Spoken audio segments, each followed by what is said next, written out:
Welcome back to Definitely Not Definitive. I'm Ken. And I'm Bethany. And we're just an adorable couple in love that loves doing some reaction videos together. We are adorable. That really sums it up. Yeah, it does. And so this is Honkai Impact 3rd. It's been something that's been asked for a lot on this channel, and we've been trying to figure out the best way to kind of go about doing it. There's a lot to dive into this universe.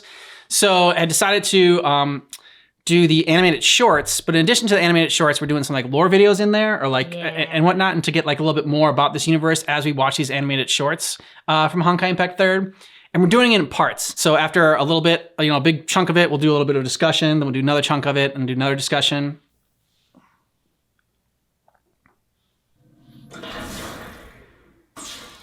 Captain on bridge. Greetings, captains.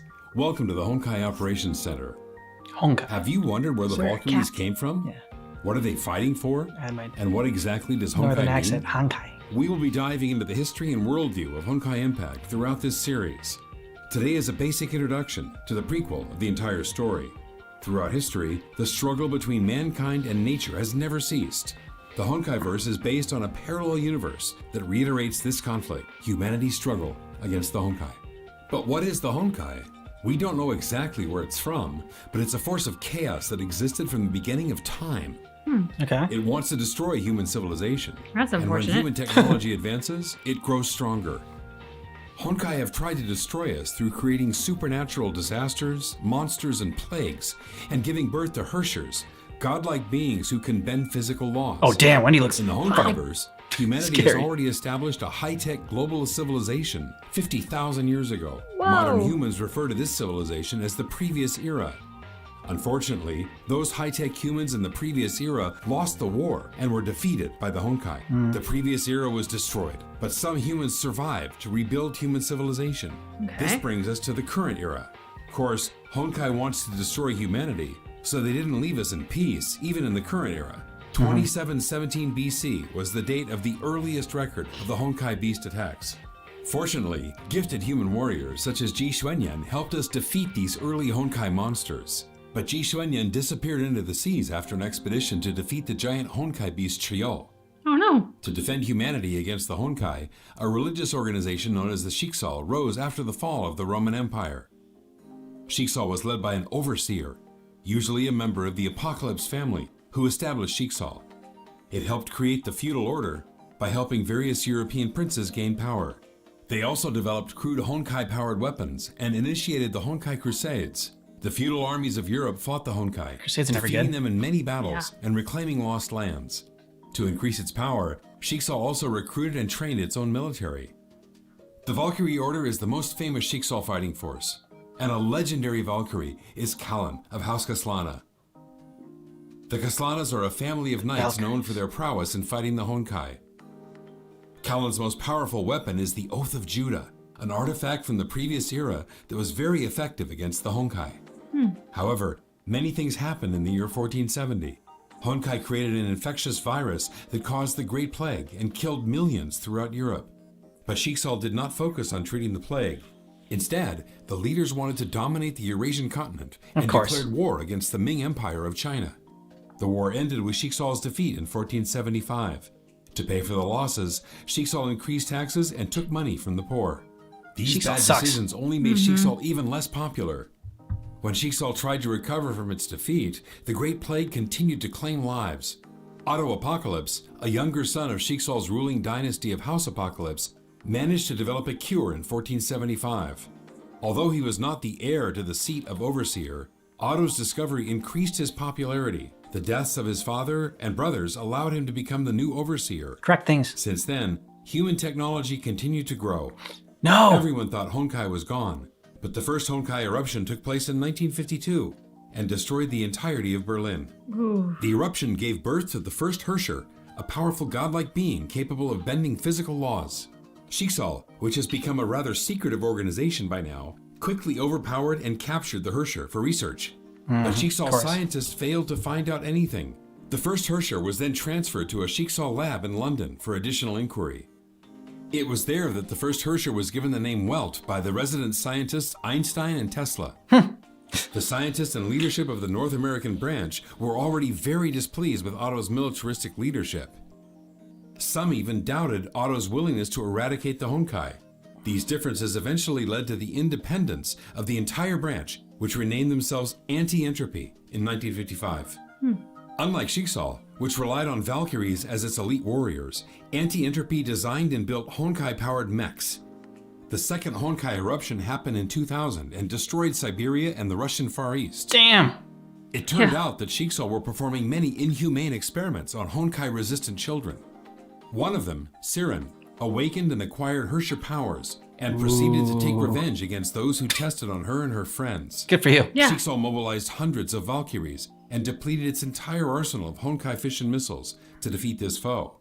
Many Valkyries fell in battle, including Cecilia Shariak, reputedly the best Valkyrie of Jigsaw. 14 years later, in 2014, a minor Honkai eruption, referred to as an outbreak, took place in Nagazora.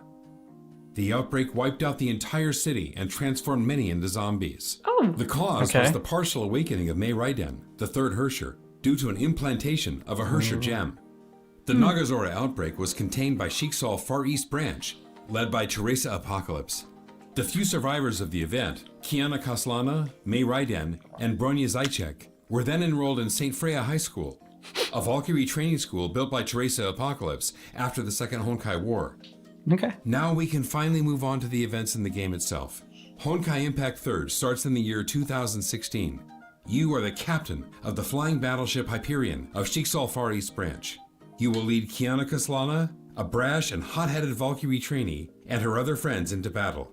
We hope this provides a basic understanding of the important events and forces of Honkai Universe. The rest of the history will continue in future episodes. It's a lot. Following the life of Kiana, Mei, Bronya, and other Valkyries in the Honkaiverse. All right. So we're Team Valkyrie. Very rich history. Yeah, for they sure. Put together.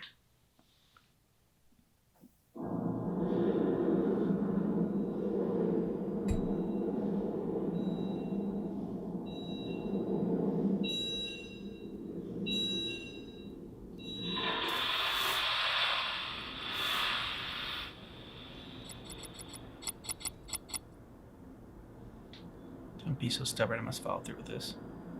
Come back, Kiana. It's too dangerous. Stubbornness can be a virtue.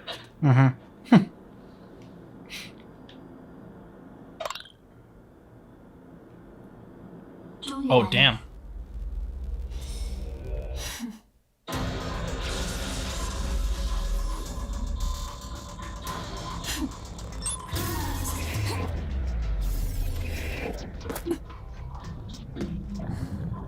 It's a neat little trick. It's gonna rat your teeth.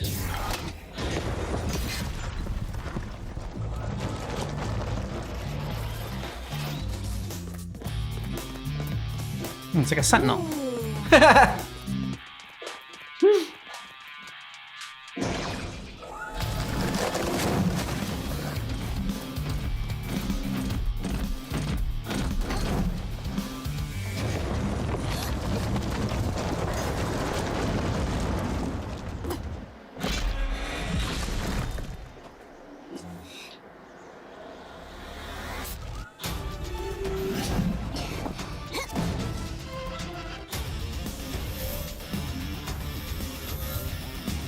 Fancy armor.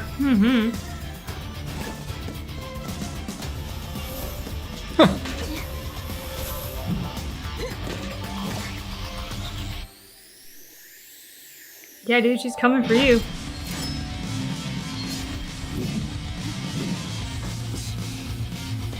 Yay, run on the sword. She got horns? Stab him!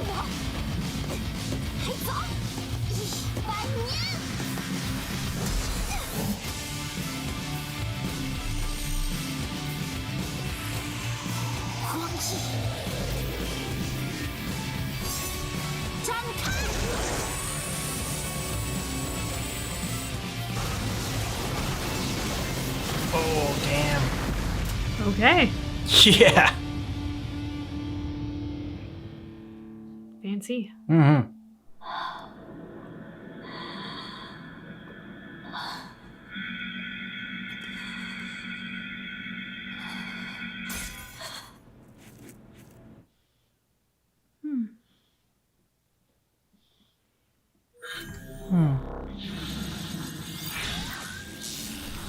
I don't think she likes taking a life. No, I don't think she did either. Even if it is a killer robot. Yeah.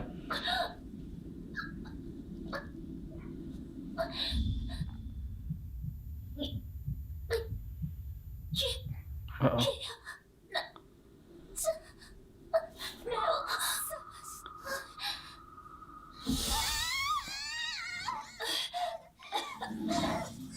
Hold on.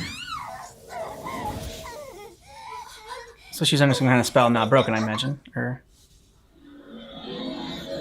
Alright, destroy those things and it'll be broken, I think.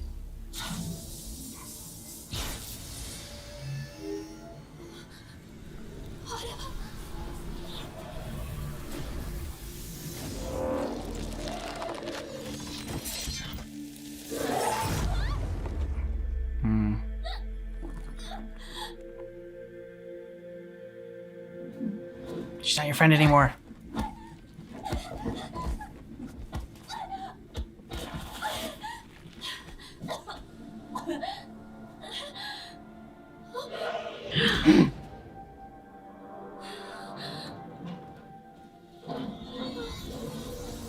Ooh.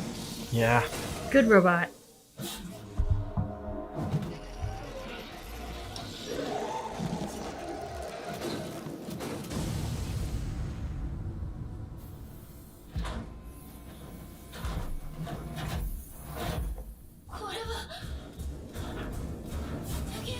Robot army. Mm-hmm.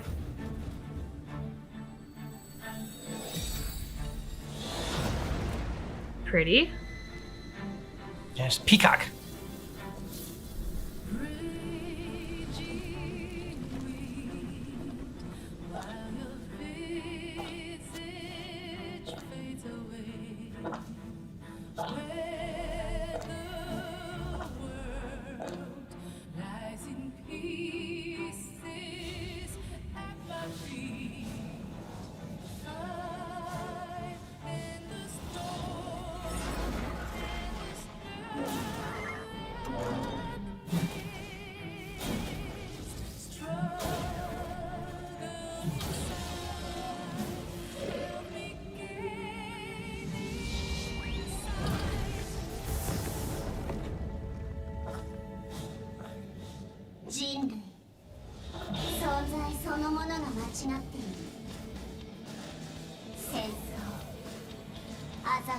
Merciless. Mm-hmm.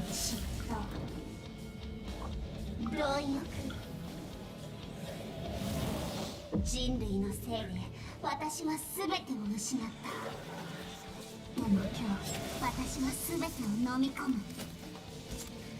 私が崩壊なのだ。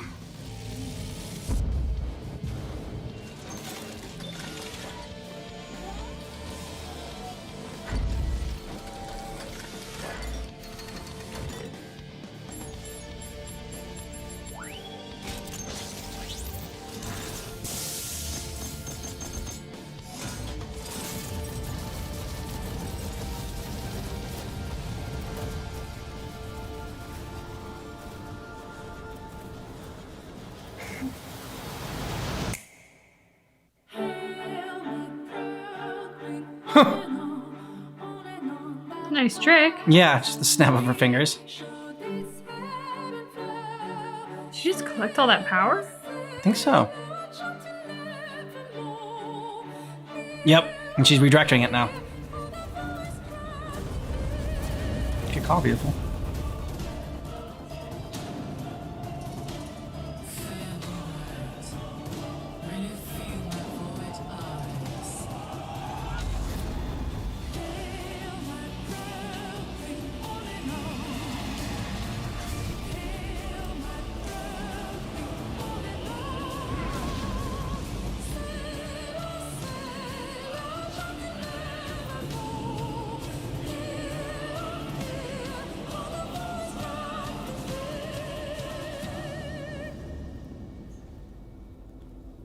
Okay.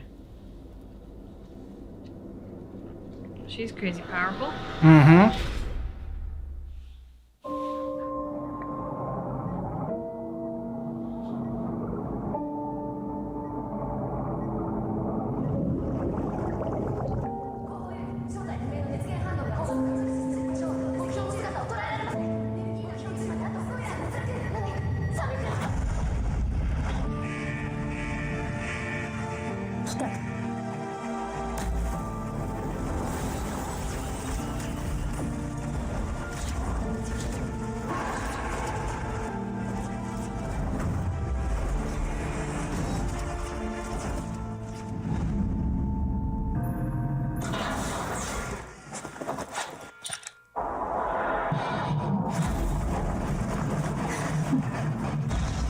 like that smirk. Mm-hmm.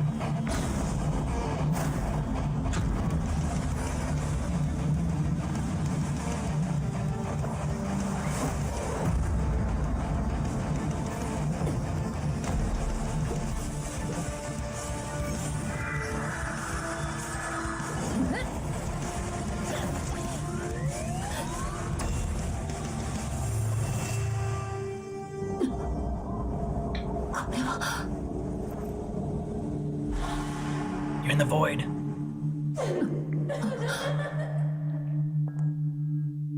Ah.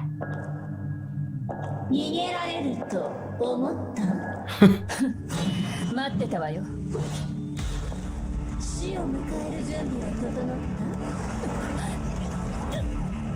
た力の国 Ooh. That was just unnecessary. Yep. She's just toying with her though. Locked her in a cube. And chopped up the cube.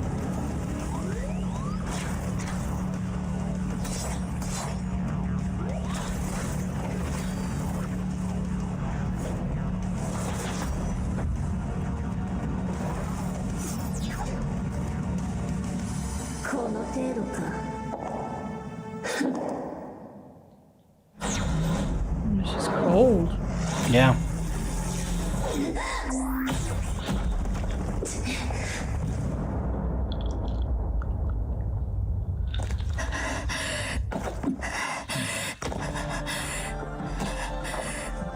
Can't trap her in a cube. 攻撃は終わり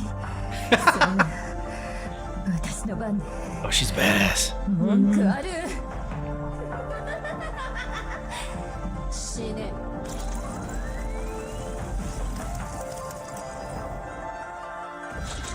キアナあんたが目を覚ました時全てが変わっている世界はもう美しくない平凡な日常ももうないでも諦めないで何があっても諦めないで調子に乗るな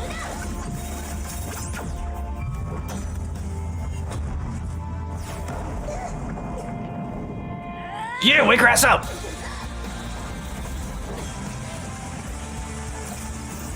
Oh.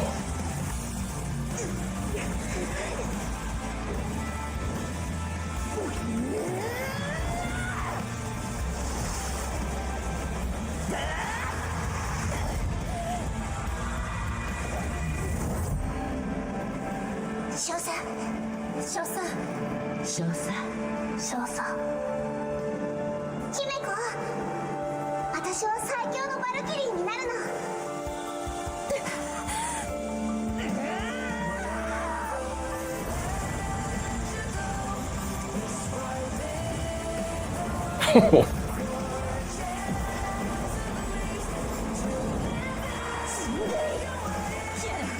顔を上げなさいあんたは前に進むのよこの不完全な物語にあんたの望む姿に変えなさい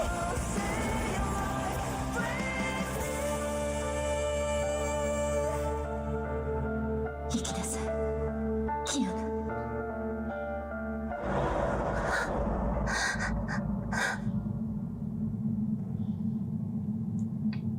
これで授業はおしまいよ Oh no.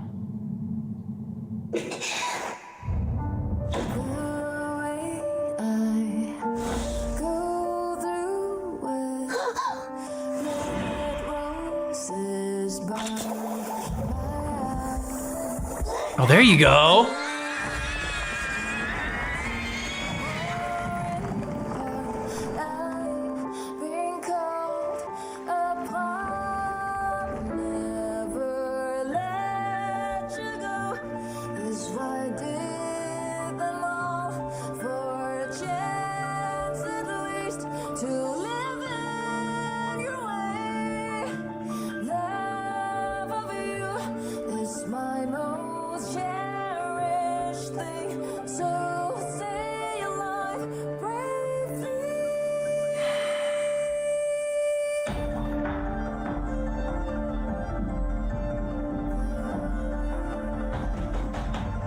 That was sad.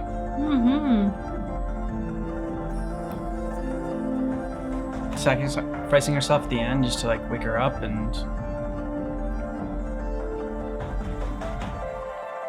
It takes real love to do that. Yeah.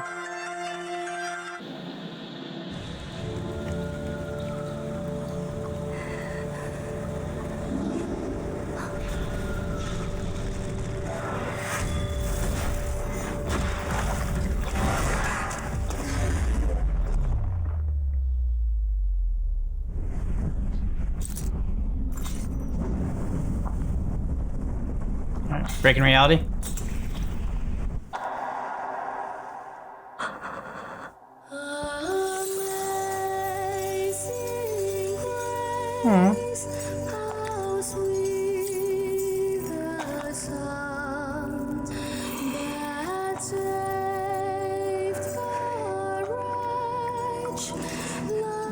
Kiana， 你还在等什么？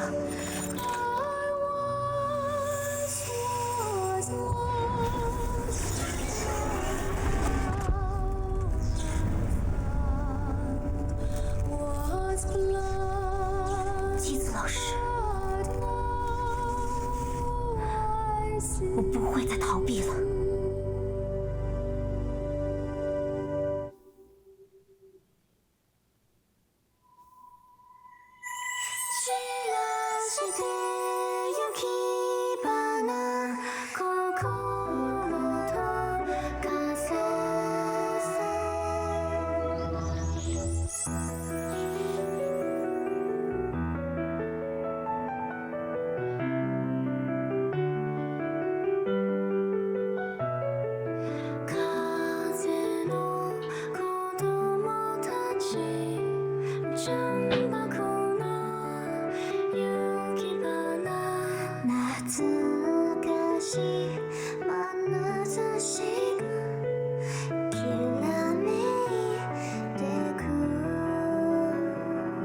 Ooh. Now.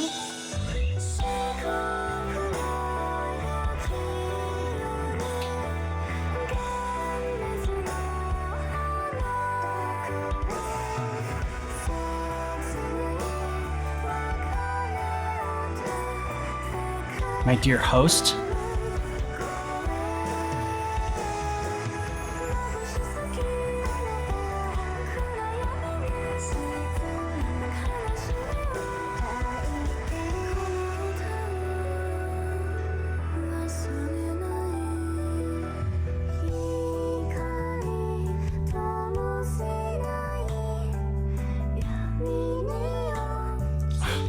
Damn. Yeah.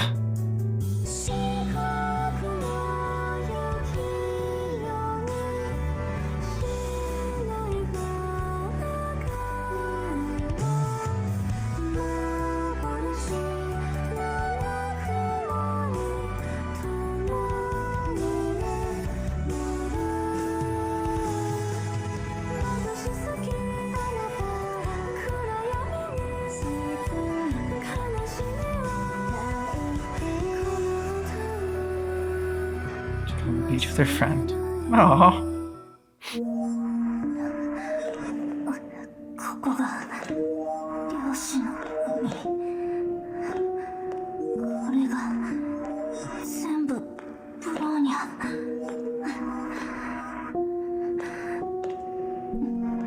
でも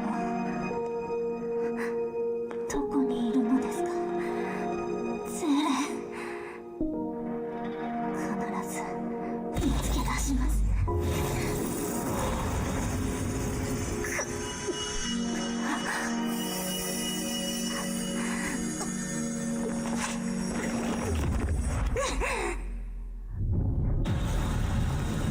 Whoa. Yeah.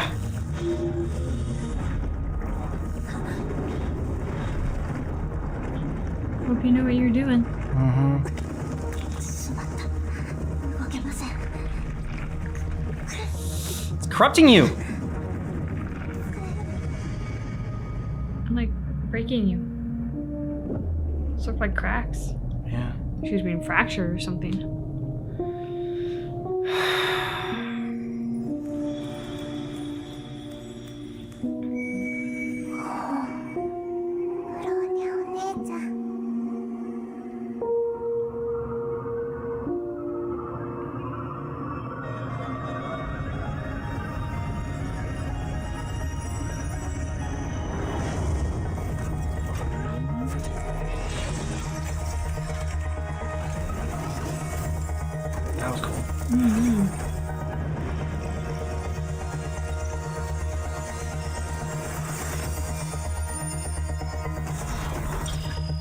Oh, yeah!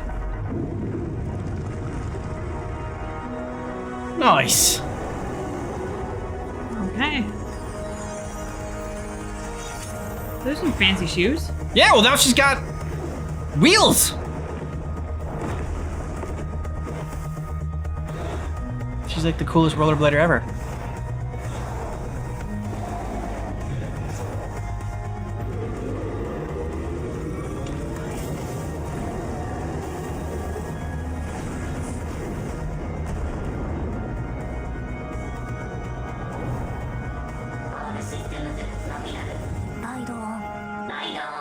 Right on. Oh, was she a Transformer? I guess so.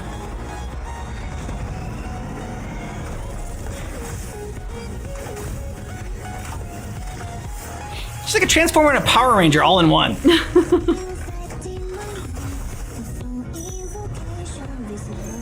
Oh, cool.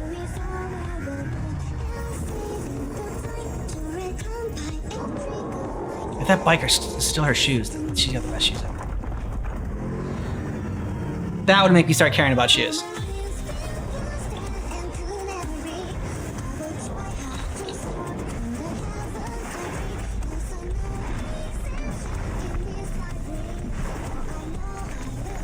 Fun.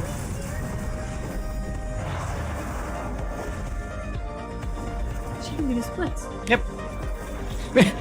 That's clearly the most impressive thing she's done in this video, the splits.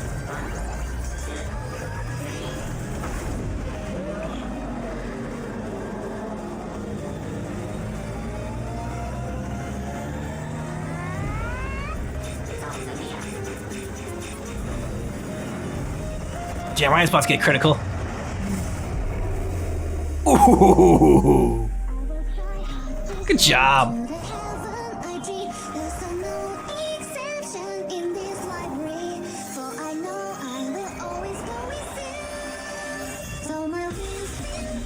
She had a pretty dress.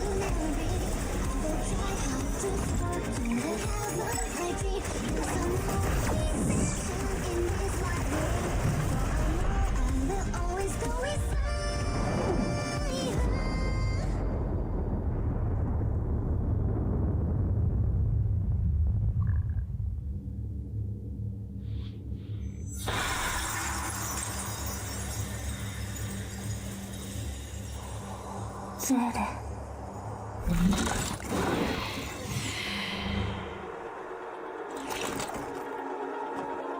今会いに行きます。 So her friend's now one of those robots? Sure? It's now a Honkai or whatever? I mean, that's what the end made me think, but I hadn't seen it happening up until that moment. I didn't see it happen. No, neither did I. So I'm a little, just slightly confused. Everything else I get.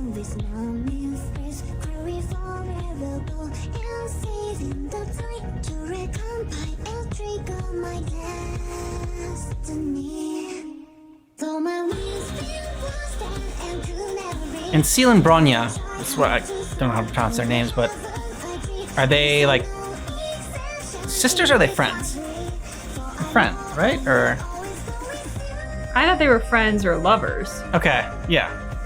All right, that makes sense. Oh yeah, they did kiss on the lips. They probably shouldn't be sisters.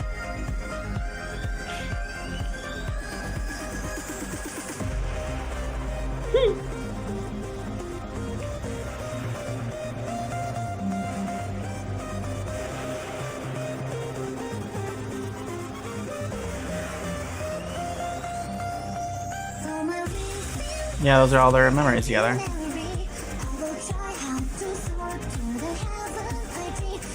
It was just tough seeing them as lovers because they all look like kids. Like they all look like they're like.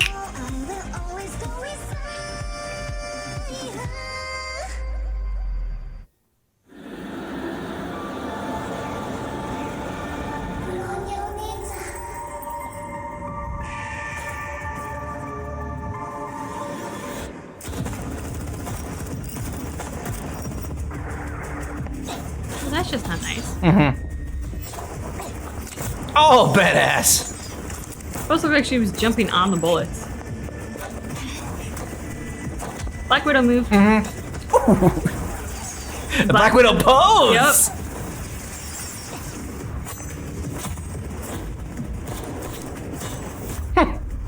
I like her. Yeah! She kick-ass too.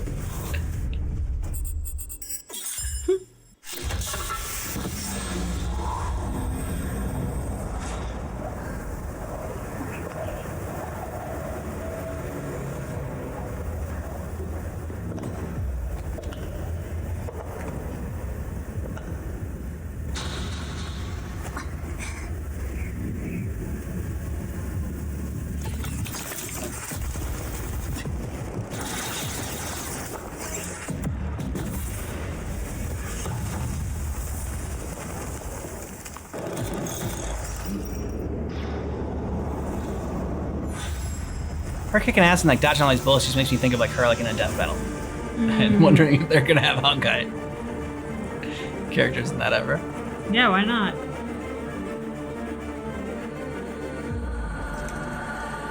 She's like, shit, we're so screwed.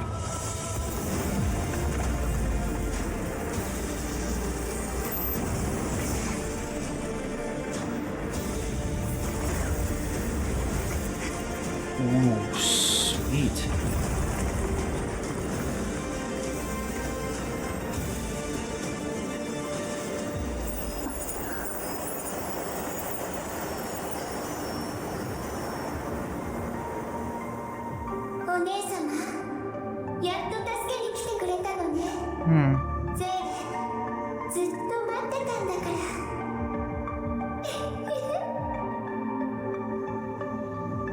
Now I think she's evil. That little laugh at the end, the giggle at the end, made me think she was evil. It was an evil giggle. It was an evil giggle.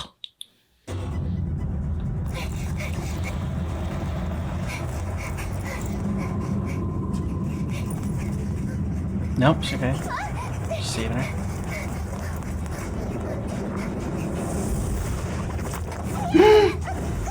Ooh, damn.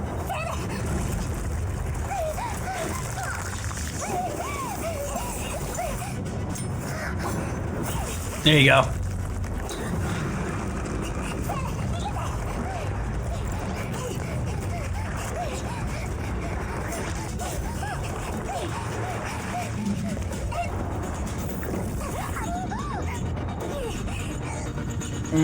That's what he's up to Adam. Yeah.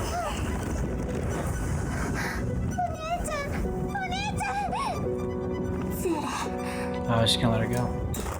This is all about sacrificing.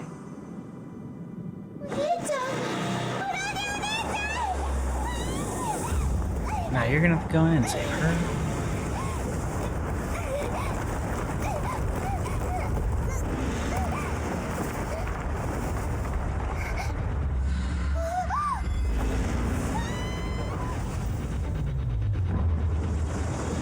Who grabbed her?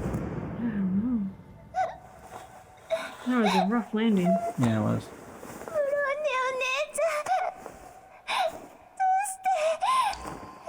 Because she loves you. And she knew you were both getting out of there. Ugh.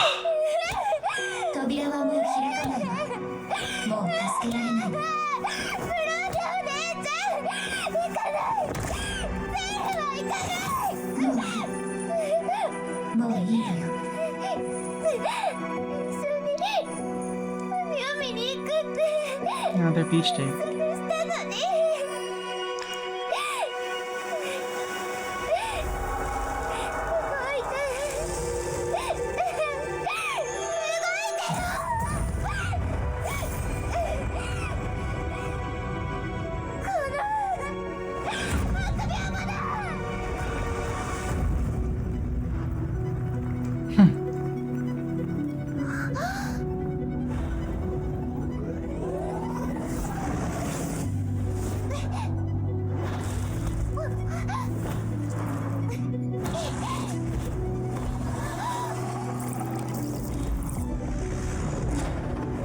Dogs are something out of Kingdom Hearts. Yeah.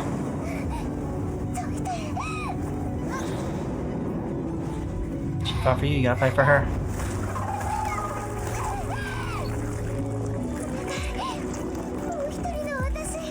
The other me. と一緒にずっとずっと私たちを守ってくれたお姉ちゃんを助けに行こう。ほんと仕方ないわね。 Whoa, okay, she's bringing the power. Yeah. The other me though, there's. She's separated. It's a big weapon.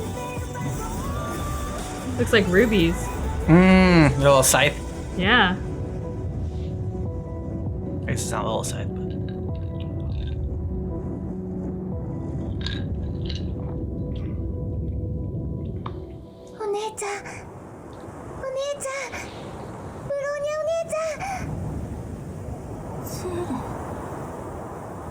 Seele なのですか。ブローニャお姉ちゃん、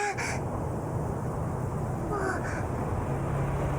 二度と離れ離れにはならないから。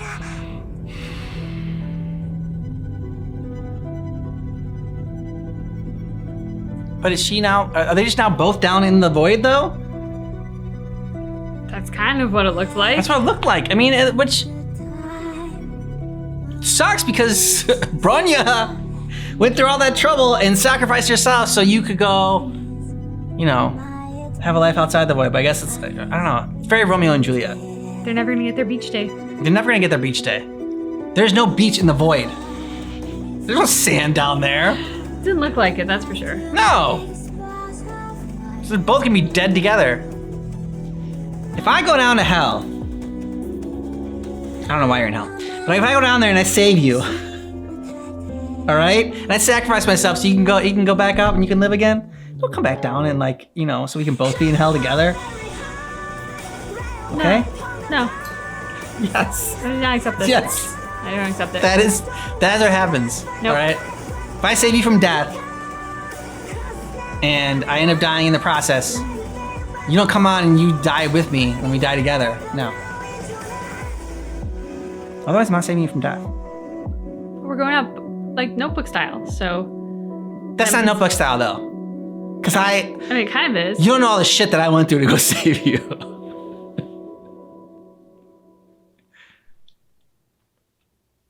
By the way, in the list of credits, somebody's name was Ego.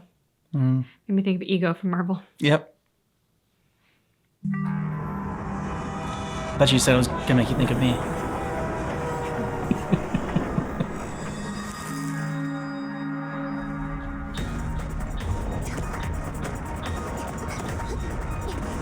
This is Kiana? I think so. Doing a lot of acrobat. Yeah, she's got parkour skills. Parkour. Office.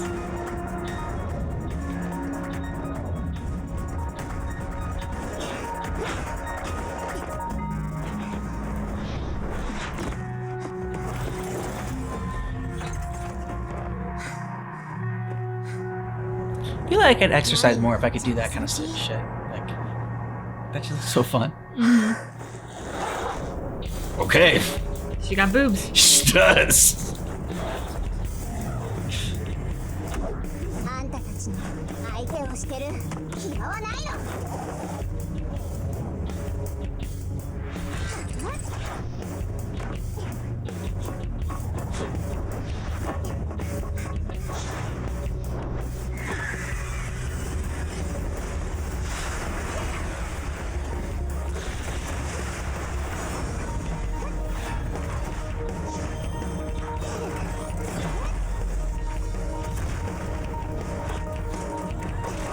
Baseball bat.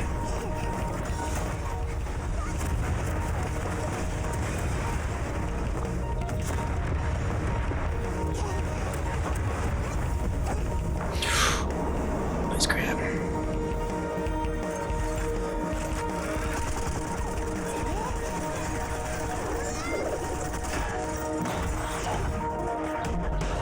Good shot. Mm-hmm.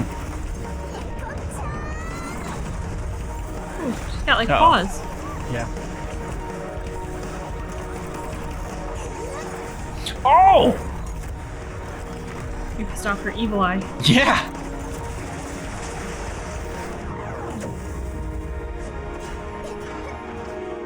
Freezing time, always a great move. Whee!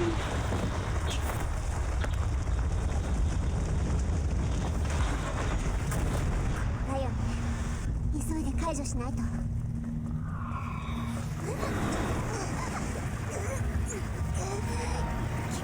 崩壊エネルギーが。 You can do it.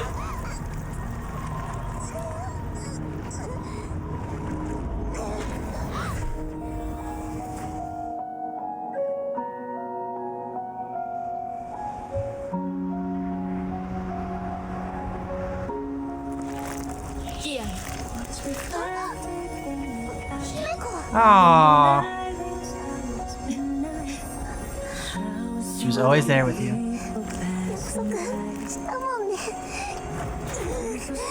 一緒にこの完璧じゃない世界を私たちの望み通り変えてみせる。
これが私の約束。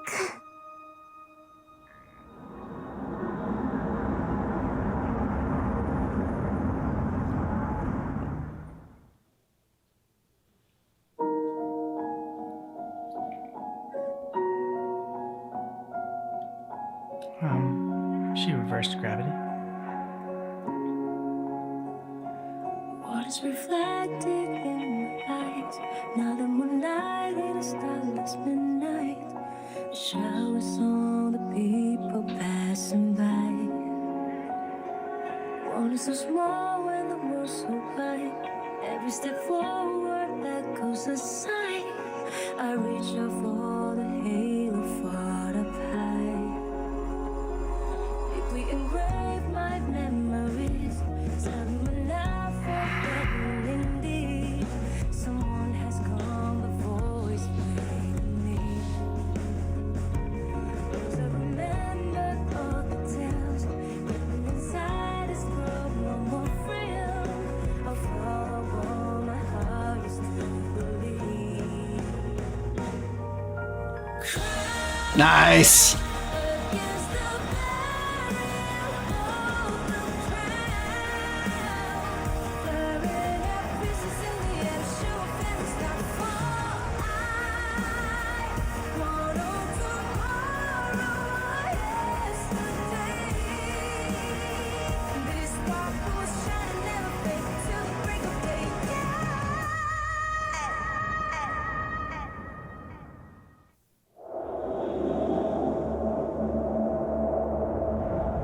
Chili. Mm-hmm.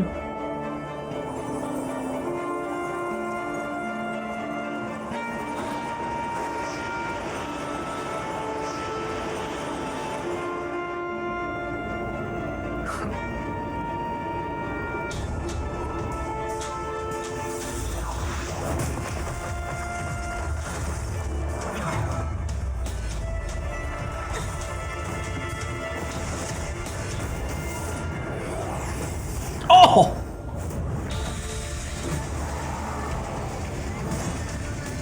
That's a good block. Yeah.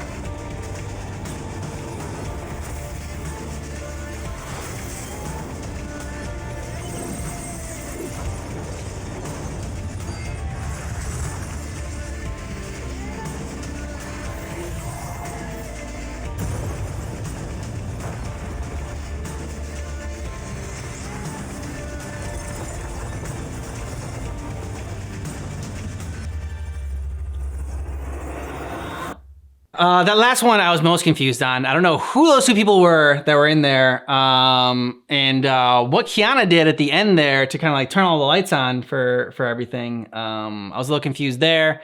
I don't know. What'd you think?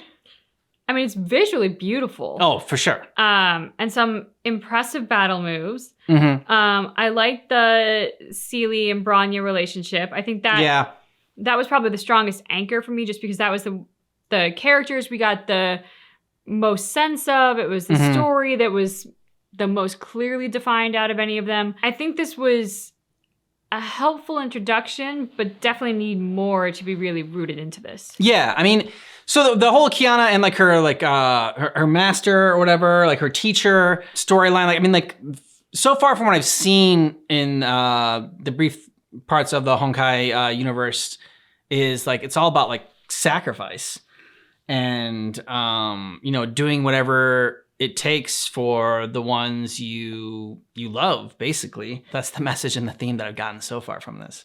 Yeah, I think that's a fair takeaway. And I'm not sure if Kiana is Kiana's a Valkyrie. I think they said the Herrschers. I don't think she was one of the Herrschers or whatever, like the gods. I think there's only 3 gods. Okay. One of them was a dude, and so maybe that was the people at the end. That dude, maybe he was a. Maybe he might have been, but I thought he was a brunette. The other guy, like. Also, there's you know, they're all badass females. Like that was the first dude I think we saw in this entire thing. Which I do appreciate that. You appreciate, yes. Always appreciate the badass females. Yeah, of course. You have to.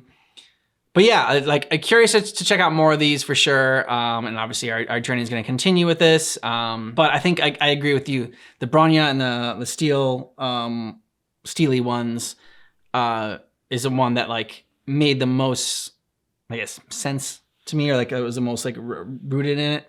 But we're agreed that they both, like in the end, like she killed herself for Bronya. Like she like went down to hell or whatever, to their hell for Bronya. And now they're both down there. They're both down there, but there's nothing that says they can't climb back out, maybe. True. There's nothing that says they can't climb back out, but I feel like that wrapped up their storyline. I feel like they're just both in hell. Dark. Very dark. Well, but at least they're together, I guess, is you know, There's that. It's the silver lining. You'll let us know if there's anything that we should check out as we explore this Honkai Impact 3rd cutscenes and everything like that. So the next one we have after this is Thunder Reborn, the Honkai Operation Center Chapter 2. To learn, get some more lore for the next, I guess, next chapter in this. I was just curious in the end who those last 2 characters were. I guess they could probably set up the next chapter, is what I'm thinking of. And then what did Kiana do in like the Meteoric Salvation or whatever one? That's what I was curious. So good questions. Those are questions that we'd like to have answered as we continue this this journey on for our next one. Greetings, Captain. Welcome back to Honkai Operation Center. Thanks. In recent stories of Honkai Impact 3rd, May has been the center of stage. Okay. She returned to the city of Nagazora, regained her Herrscher powers, and once again became the Queen of Thunder. Nice. How did this heiress of a multi-billion-dollar corporation turn into a Herrscher? What did she experience and witness? To answer these questions, we have divided May's journey into 4 parts: Origins, Valkyrie, Arc Fugitive, and Returning to Nagazora. May Raiden was born on April 13, 1997, Cool name, May Raiden. in the city of Nagazora. Her father, Ryoma Raiden, was the head of Massive Electric Corporation. May's mother, however, passed away when she was young, and her name remained a mystery. May was enrolled in the elite high school of Chiba Academy. Only children of rich, powerful, and connected people could hope to study there. And May Raiden happened to be one of them, and she was so much more. She was beautiful, tall, and intelligent. Everyone in school idolized her. But this That's nice. didn't last forever. Disaster struck ME Corp that her father owned. Ryoma Raiden became a criminal, guilty of economic fraud, and went missing to avoid arrest. Oh, jeez. May's life was turned upside down. Her classmates and even teachers turned cold and ostracized her.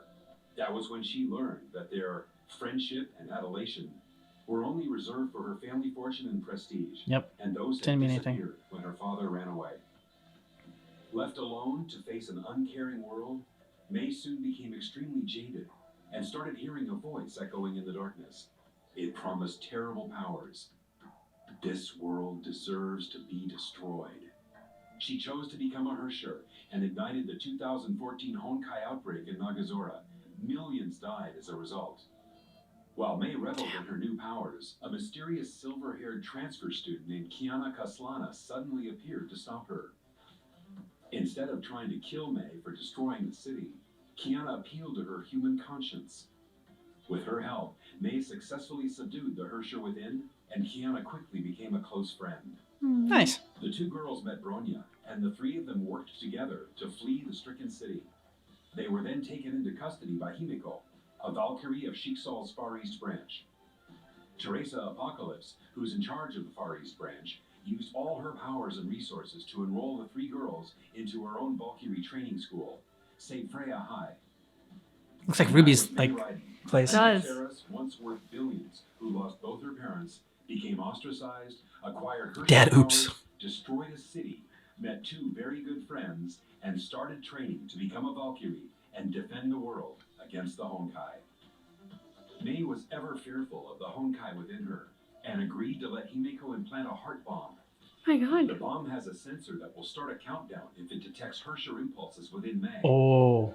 During her training, May and her friends, Kiana and Bronya, took on many missions that included stopping an ancient Honkai monster, Chio, and recovering a runaway battleship known as the Selene. May also demonstrated her superb cooking ability. She even learned to play video games. Nice. But things would once again turn for the worst. Shortly after graduating as fully minted Valkyries, May, Kiana, and Bronya were sent to Shiksal's Oceania branch to recover a Herrscher core, the Gem of Desire. The gem was placed in an ex-Valkyrie named Wendy, who served as its human vessel. But Wendy eventually lost control and became a Herrscher herself. While the young Valkyries battled Wendy, Kokolia from Shiksal's rival faction of Anti-Entropy ambushed them, using a brain chip implant to control Bronya and capture both Wendy and May. That's not good. While May was held as a prisoner to be experimented upon for her Herrscher powers, Bronya chose to sacrifice herself by burning out her brain chip so that Kiana and the others could rescue May and escape. No. May soon realized that her friends often suffered grievously just to save her. A sense of helplessness and a matching desire to get stronger began to grow in her heart. That wasn't the end of the bad news. As Teresa and the Far East branch worked around the clock to wake Bronya from her coma, Shiksal overseer Otto Apocalypse suddenly abducted Kiana and took her to his secret headquarters. It turned out that the Overseer always had a secret plan of reviving a Herrscher known for her burning hatred against humanity. May, once hopeful that she could protect the world as a Valkyrie, realized that she simply wasn't strong enough. Bronya went into a coma to save her, Kiana was kidnapped, and her ultimate superior, Otto Apocalypse, turned out to be a scheming supervillain who would soon unleash a terrible Honkai disaster upon the entire planet. Once again, May's life entered another pivotal moment. Kiana was revealed to be an artificial clone designed by Otto that served one purpose only: to serve as a vessel to Seele, the second Herrscher who was defeated in the year 2000. To rescue Kiana and stop the impending Honkai eruption, Teresa of the Far East branch rebelled against Overseer Otto. May also became part of the alliance forged by Teresa and Anti-Entropy. And together they fought their way into the headquarters of Shiksal itself. While battle raged, Seele began to stir in her slumber. The second Herrscher gradually assumed control over Kiana's body and summoned a horde of Honkai beasts. To help clear the way to the possessed Kiana, Teresa decided to remove the heart bomb from May. May was grateful for Teresa's trust. Armed with the power of the Herrscher within, she easily defeated numerous enemies. But all her struggles were in vain. When the rebels stepped into the heart of Shiksal, Seele's persona had already succeeded in fully possessing Kiana. A terrible battle followed. Seele tore away the Gem of Conquest from May's body and acquired even greater powers.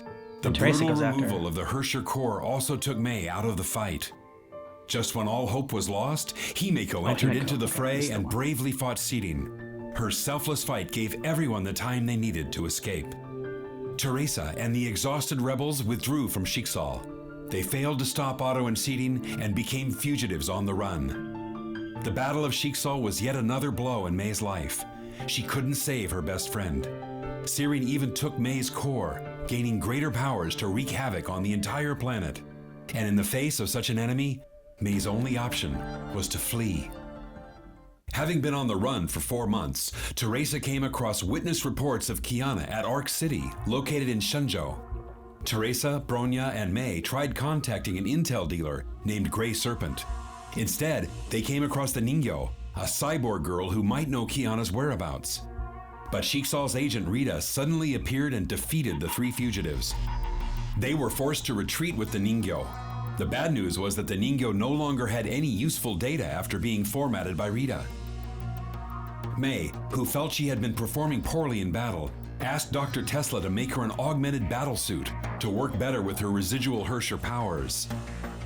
Meanwhile, the fugitives also decided to split their forces in 2. Teresa would respond to Kokolia's request and head to the Deep, located in the Pacific, to retrieve the Gem of Desire. Mei and Tesla would return to AE headquarters with the Helios to repair the Ningyo for data salvaging and locate Kiana's whereabouts. While Mei and Tesla worked on the Ningyo, the cyborg suddenly conveyed a message from Rita. Rita revealed that Kiana was indeed in Arc City to investigate a mysterious serpent-backed company. Kiana even agreed to form a temporary alliance with Rita. But Rita soon walked into a world serpent trap and lost her S-rank Valkyrie powers. Kiana was also captured by the world serpent. With little options left, Rita thus decided to call Mei for support. Though suspicious of Rita, Mei would not give up any chance of reuniting with Kiana. Yeah, it's her best friend. And went back to Arc City eventually. Mei was also surprised that Rita did not lie and even tried working with her. Mei did get what she wanted, reuniting with Kiana. She asked her friend to return to the Hyperion. However, Kiana chose to stay in Arc to stop the World Serpent from creating an artificial Honkai eruption in the city. A World Serpent mercenary named Raven tried to stop Kiana, and the 2 girls fought her off, only to realize that Raven succeeded in delaying them. A wounded Mei could only see her friend tapping into the Forbidden Void powers to send the detonating Honkai reactor away from the city and save millions of people. Kiana passed out from overexerting herself and fell. Her deadly descent was stopped by a tree that sprouted from a lance. Mei rushed forward to save her friend, only to find out that Durandal, the most powerful S-rank Valkyrie of Shiksal, had arrived first. And this Valkyrie was ordered to take Kiana away. No matter how hard Mei fought, she couldn't stop Durandal. Once again, the cruel hands of fate tore them apart. The attempted reunion with Kiana at Arc City only deepened Mei's angst.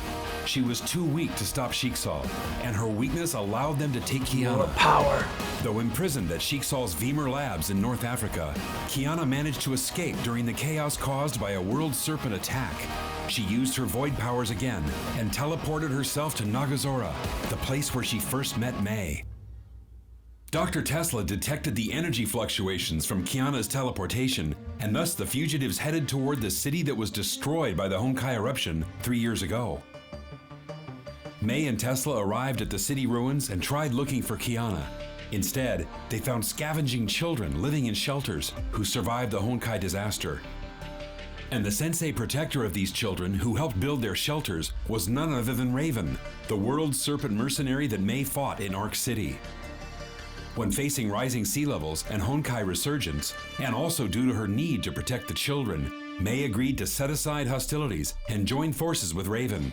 Together, they located Kiana's whereabouts She's always teaming up with her enemies. the Honkai dragon Benares that was trying to protect its queen. Then Raven revealed her intent for coming to Nagazora. She wanted to kill Kiana and end the threat of the Honkai she poses. Nevertheless, Raven gave Mei a chance to stop herself. Mei drew her blade without hesitation and ended her brief alliance with Raven. But without her Herrscher gem, Mei was no match against Raven. The mercenary even scoffed at her, calling her no different than an ordinary human. Mei knew that Raven would kill Kiana once she was defeated. She decided to sacrifice herself and started concentrating Honkai energy within her. Raven was shocked. She just witnessed a coreless ex-Herrscher releasing a sudden burst of terrible power. She therefore allowed May to take Kiana away. After enduring many battles and defeats, May was finally able to bring Kiana home. But then Dr. Tesla told her the bad news. The 3 Herrscher cores within Kiana had overloaded her body with Honkai infection. She had less than 2 months to live. May found herself utterly helpless after hearing the bad news. She also found that Kiana had lost several senses and could not even taste the food she cooked. The World Serpent, however, was well aware of the relationship between May and Kiana.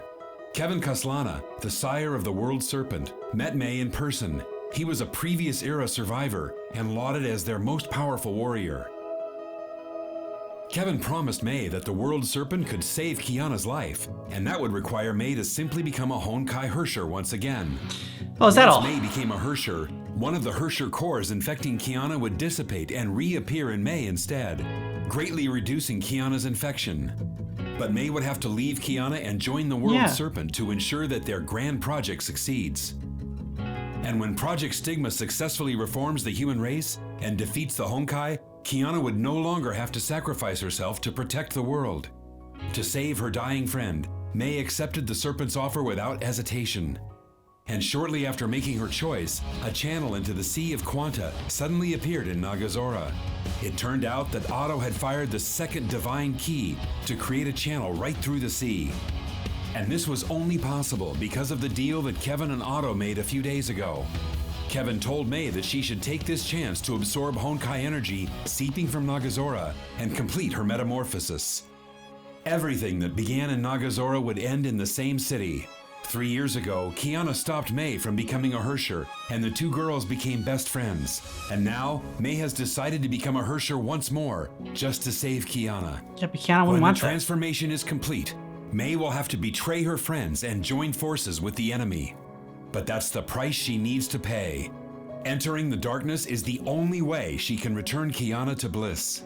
Kiana wouldn't want that. We're happy that you managed to stay with us and reach the end of this video. All I know about Kiana. We would also like to know what you think about the story so far and what you would like to see next.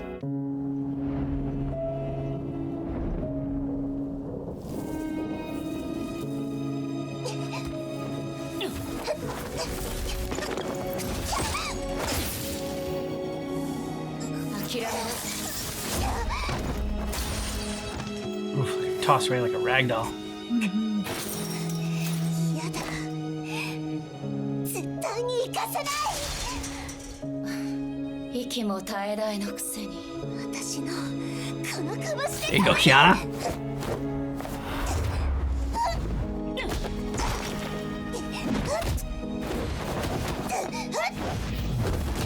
Oof.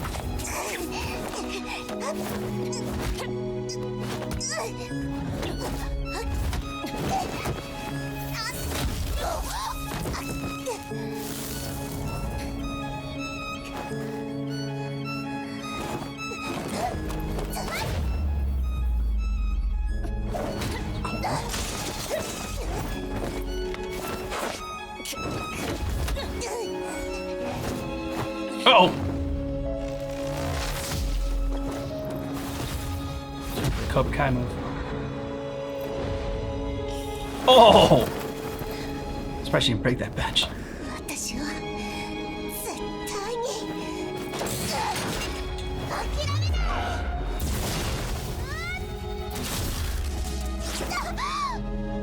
You have no hope.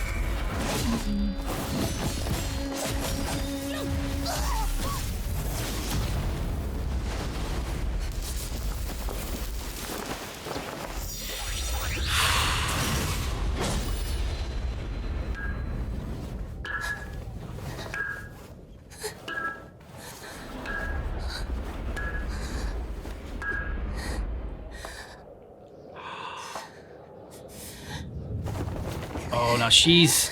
いつもキアナちゃんはいつもこう体がボロボロなのに無理やりに笑うあなたは私をみんなを助けてくれたなのに一人で全てを背負おうとする自分の命をも犠牲にしてメイ先輩それは私の使命だから世界を救いたいなんてんなの分かってる。メイ先輩。どう耐えればいいっていうの。メイ先輩、ダメ。私にとってこの世界なんかよりもキアナちゃんの方がずっと大事よ。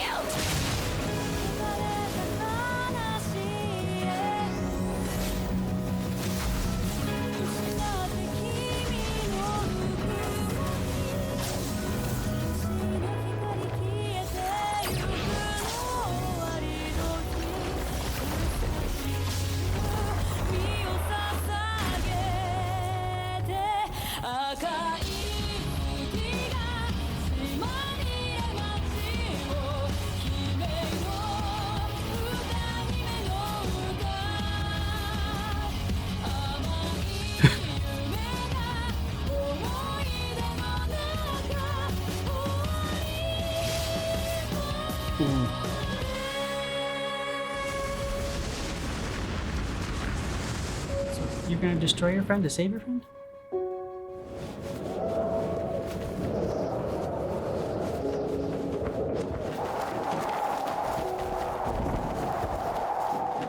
Okay. あの日、あなたは私に手を差し伸べてくれた。その手を掴んだ時から私の運命は変わった。あなたは私の人生の中で一番大事な人。もしあなたを助けることが罪なら、その罪は私が背負う。 It's a good line. さようなら、キアナちゃん。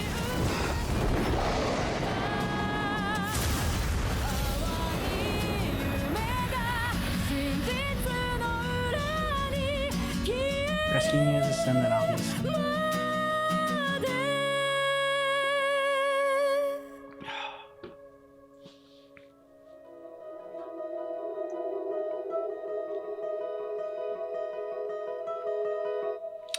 So would you do that? Would you sacrifice, would you like, I don't know, enslave the world or whatever just to save my life? God, that's a hard question. Because, like, on the one hand, it's a no-brainer. Yeah, absolutely. But on the other hand, you risk becoming the thing that your loved one would hate and despise and have to destroy. Which is almost like a kind of cruelty if you, like, enslave the world to save your life only to then force you to destroy me to rescue the world. Yeah. It's kind of a cruelty.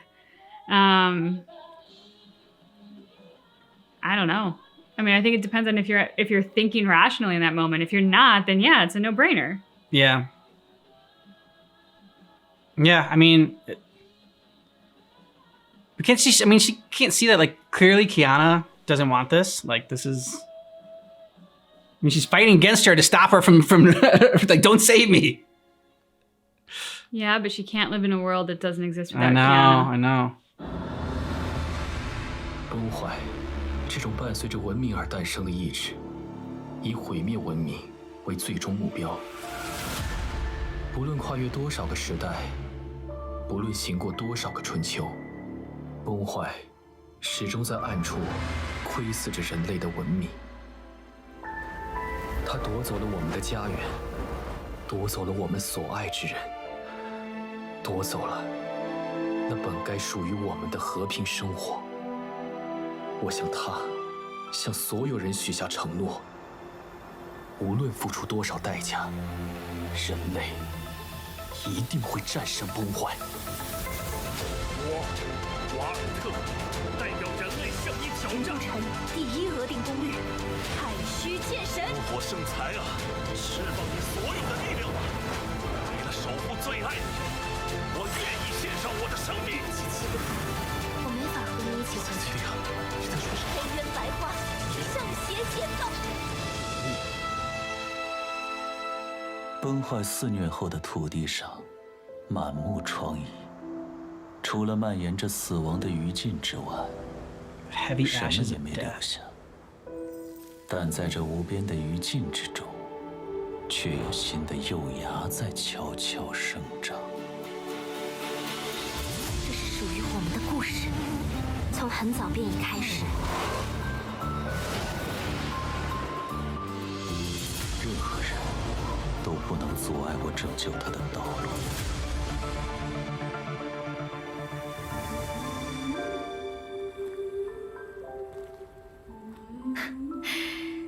真想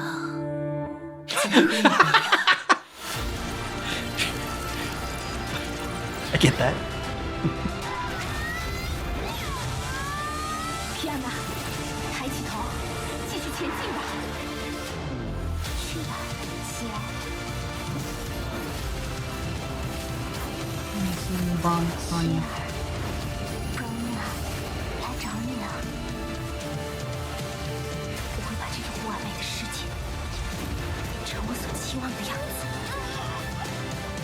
如果拯救你是一种罪， I don't know how you're supposed to read those things that pop up on the screen. Yeah, no way.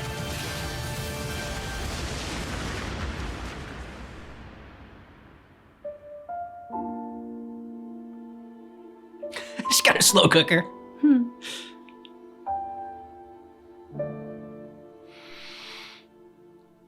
Hmm.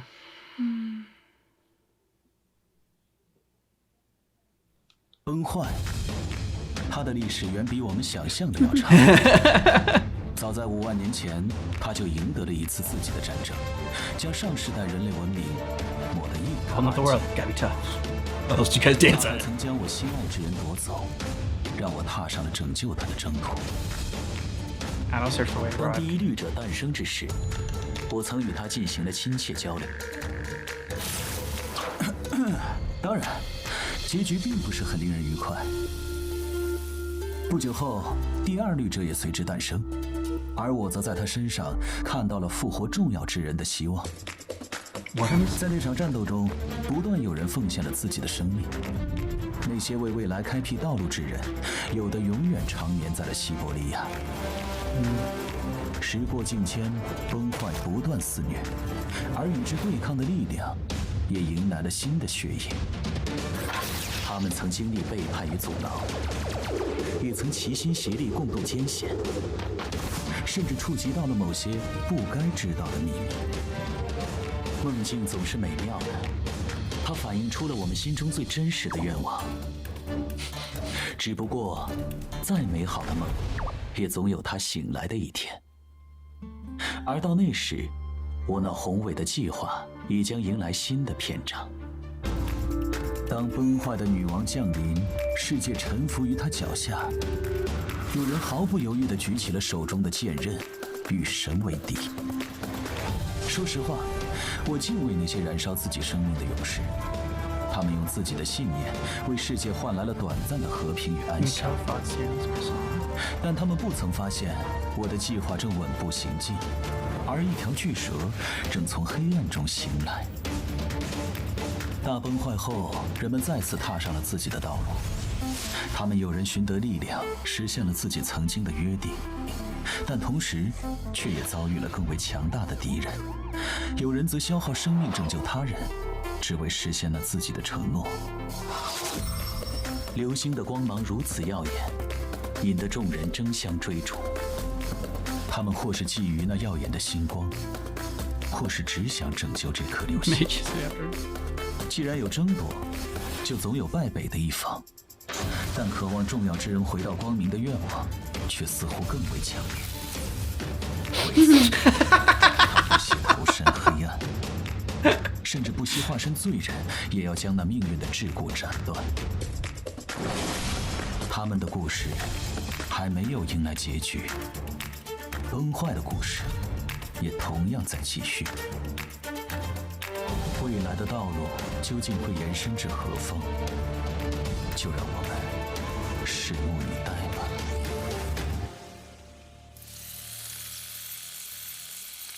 Nice little story recap. Mm-hmm. Because there's so much going on that, like, Yeah, there really is. the recaps help.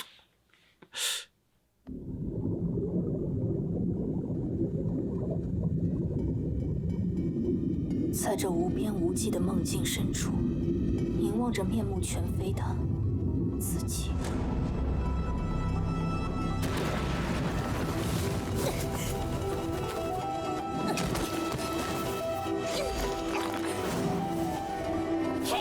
Ooh. What the hell's that shadow? Oh, I guess her warp self. 朋友还是敌人，选吧。过去的种种，结果只有失败。想要守护的人，也渐渐消散。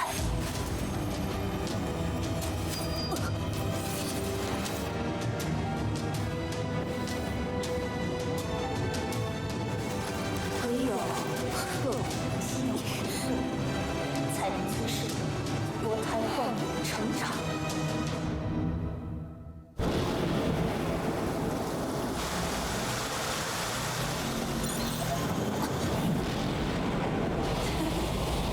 Trying a missile?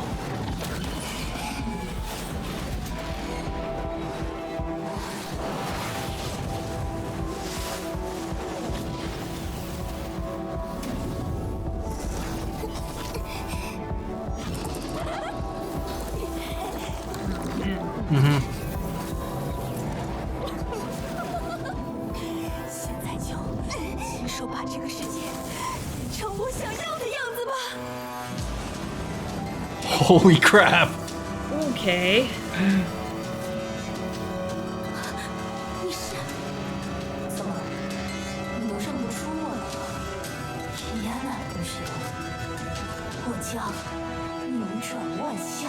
I will reverse all creations. Damn. Stakes just got raised.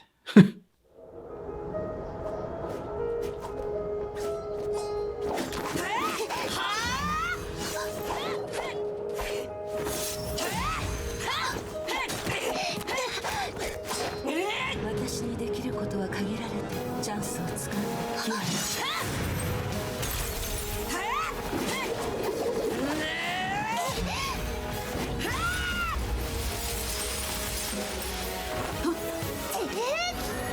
Oh, nice!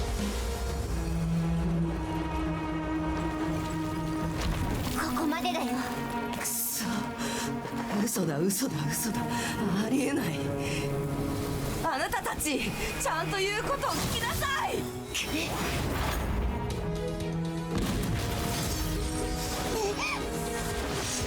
I'll say you have to go.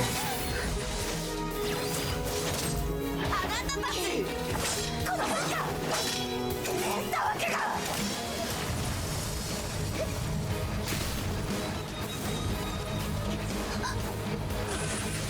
どうして邪魔をする？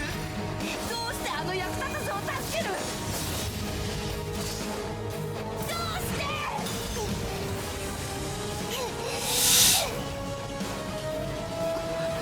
そもそもあなたたち敗者のくせに。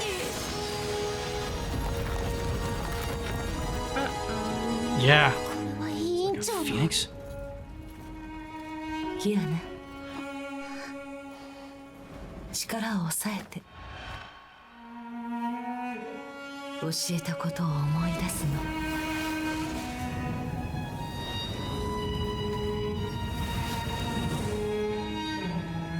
神なる者、天下の極みなり。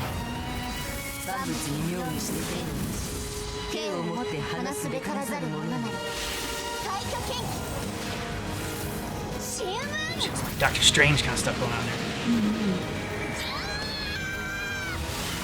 やつに負けてたまるか。委員長は敗者なんかじゃない。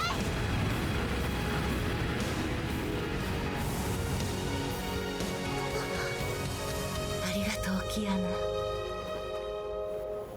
律者は私に任せなさい。元凶はもうすぐ解除される。もう帰って。 An illusion? 今回はおそらくさようなら。待って委員長、他にも方法が。そうかもしれない。しかしこれが私の使命。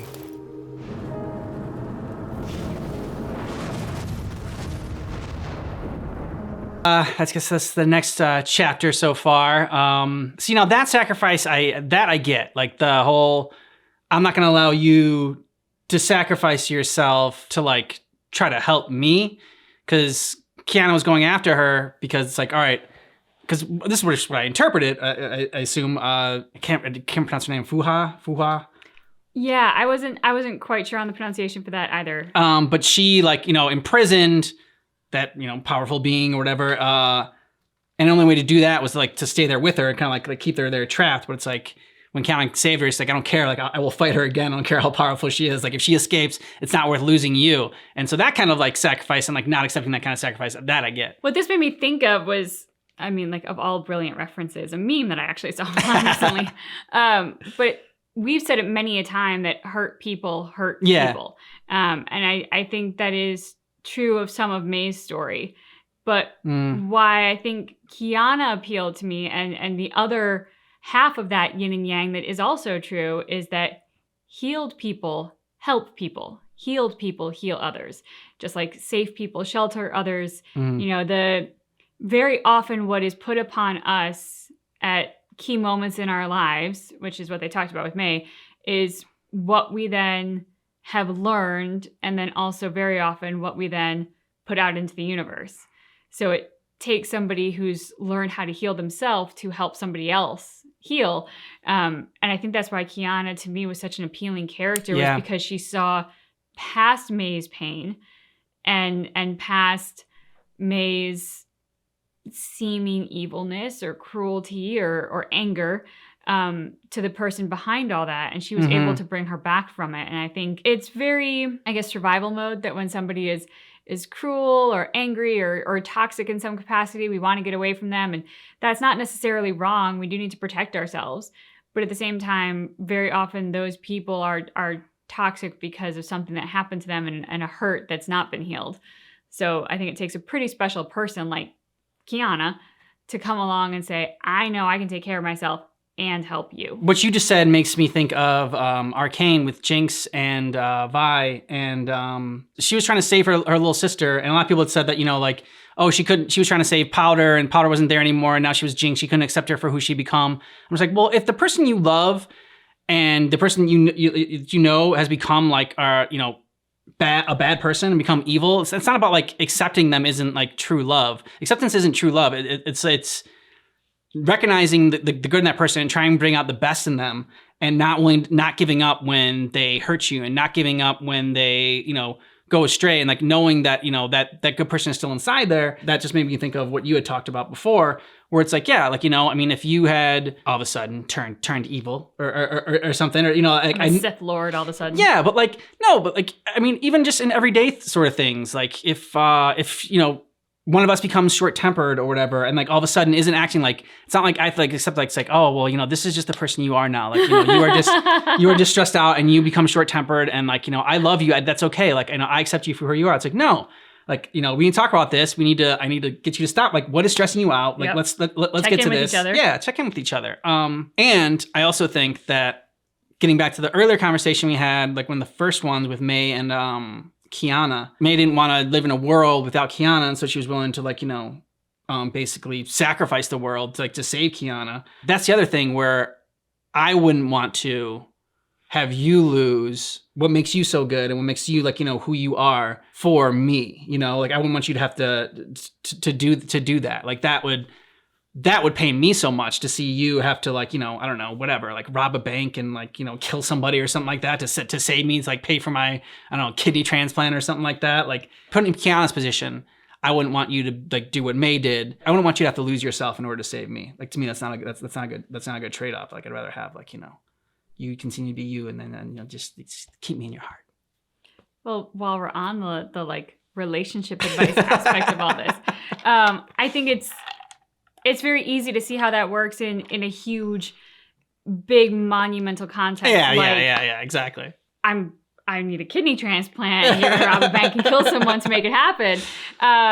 But I think, on a smaller scale, and the what's really important to having a successful relationship is recognizing those moments when they happen on the microscopic level. Mm-hmm. And you said it really well, when you get stressed out and when you get short-tempered, it's knowing the person you're with and recognizing when those things come up, because getting short-tempered, getting frustrated, getting angry out of nowhere is very often attached to, I'm worried about something, or something is causing me anxiety, which is why I don't have the capacity for patience right now, which is where checking in with each other makes all the difference. It's recognizing that something is wrong. You haven't put it into words, so I'm going to call you out on it and make you put it into words. Or in my case, get them drunk. Sometimes it's, girls got to do what a girl's got to do. But it's on those very small levels too, of recognizing when somebody is no longer acting quite like themselves and taking the time and the effort to check in with them and find out why. Because if you catch it when it's small, hopefully it doesn't become something that's really big. So go back to what I said earlier about, Vi having to help Jinx out, and realizing that like this isn't like, the person that she was and she could be better than this. I think also there's that sense of accepting someone's flaws, there is that, but like it's it depends on what kind of extreme that goes, nobody's perfect. Nope. People try to change somebody. And it's like, you can't really change them. The people that you fall in love with and that, you hope fall in love with you are people that kind of see what other people might think of as flaws or might not like. Like they almost like think of as like cute quirks and like things that like are endearing and like this is just a part of like who you are. And so I've been collecting comics lately, and I got like a comics ship from my mom's house and whatever. When I went back home a while ago for a wedding, I grabbed all the comics at my mom's house and I shipped them out here. Some wives or people in a relationship might see that and be like, why are you bringing all these comics into our house and everything? But she like, especially when the wife loses closet space. Yes, she had to get some of her boots out of my closet. Yes, it wasn't his closet to begin with, but I was occupying a fair amount of it. But she likes seeing the childlike smile on my face as I read them or as I sort them or as I talk about them. And so that's one of those things where, again, it's like, it's not trying to change me. It's one of those things where it's just loving the person more for sharing those little like our little quirks. Well, and I think it's also they say people can't change. I don't believe that.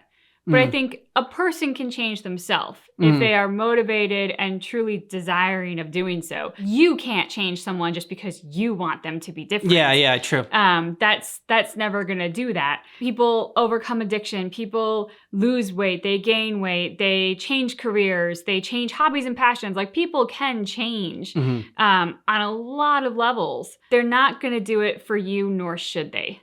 They should do it for themselves. Robin Williams talked about it best, that like those little quirks when he had his speech in Good Will Hunting, the things that other people aren't going to understand, that aren't going to love. Yeah. Like his wife farting in his sleep. Exactly. Or in sleep, yeah. It's like those are the things that you miss. Those are the memories that are actually going to make your life feel more empty than the kind of standard Hallmark moments. It's those things that nobody else knows about the other person, that only you know, that really make that other person your partner. I've talked to my husband many times, and I learned very early on that he will never put his clothes in the hamper when he's done with them. I have been better about it. They will spend 2 to 3 days on the floor before they do eventually migrate to the hamper. I learned this early on. But I know if I ever outlive Ken, I'm going to miss those clothes on the floor. That's one of the like Ken-isms in my life.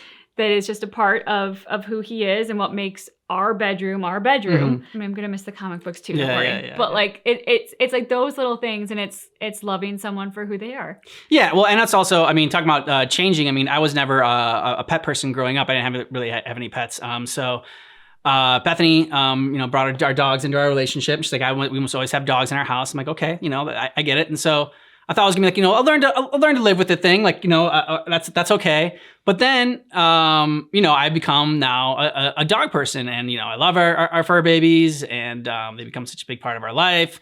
And those one of those things where, yes, like I did change. One, even though I wasn't a dog person, I knew how much they meant to her, and because she meant so much to me, it was like, yes, like I will take this. What at the time is like a sacrifice of like having dogs in our lives like that I don't really want because I love you so much and because they mean so much to you. And then through that, like it's just like they have meant so much to me now, and it's like that's in that sense I have changed. Yes, I have changed. So people can change. It takes time. It didn't happen overnight. There was a time when we didn't even know if like one of our dogs, Abby, was going to make it in this relationship because me and Abby were having a battle of wills. Fighting on a daily basis. Yeah, and there was one night when I just put her in the crate and she just kept barking and barking and barking. And I slept. I'm like, I'll go out on the couch. That's fine. I closed the bedroom door and I was like, I will be out here and I will listen to your barks and I will not let you break me. And like, I went to work the next day. I hadn't slept at all, and her voice was like dead. Yeah, I didn't know a dog could get hoarse, but a dog got hoarse. What I like about entertainment like this is that you got this is on such a grand scale. Obviously, like this is about the world and saving the world and everything like that, and things that like are mystical and magical. But it's like, how do you apply the themes of it and take it away and start to I don't know, learn from it and apply it in your life and like the smaller scale like we had talked about. And that's what I love about art in general, whether it's music or acting or dance or visual art. Painting, yeah. It's the fact that it's really good when it spurs conversation. It's really good when you can look at it and take away from it either a lesson or just words of wisdom or something that you can empathize with and that you can start to relate to and be brought into the world with. And I think that's what makes art both very incredibly powerful and also something that life would be really void without. Agreed. All right, so we're going to get on to the next chapter, chapter 3. Okay, so Abby's going to join us for this next part. Greetings, captains. Welcome back to the Honkai Operation Center. Thanks. As time flows forward, Hua has shaped the history under different names and identities. We weren't too far off. The 8th Herrscher, who calls herself Hua, has now appeared before us. But who is she really? What has Hua undergone in 50,000 years? Let's take a closer look at the long and solitary life of a warrior. Hua was born in the lower district of a previous era metropolis. She grew up practicing martial arts after her father and lived a disciplined life. Due to her humble origin, plain appearance, and straight, reserved personality, Hua was a loner when she studied in Sapphire. Only until she saved a classmate during a zombie attack did she gain the acceptance of those around her and learn to warm up to people.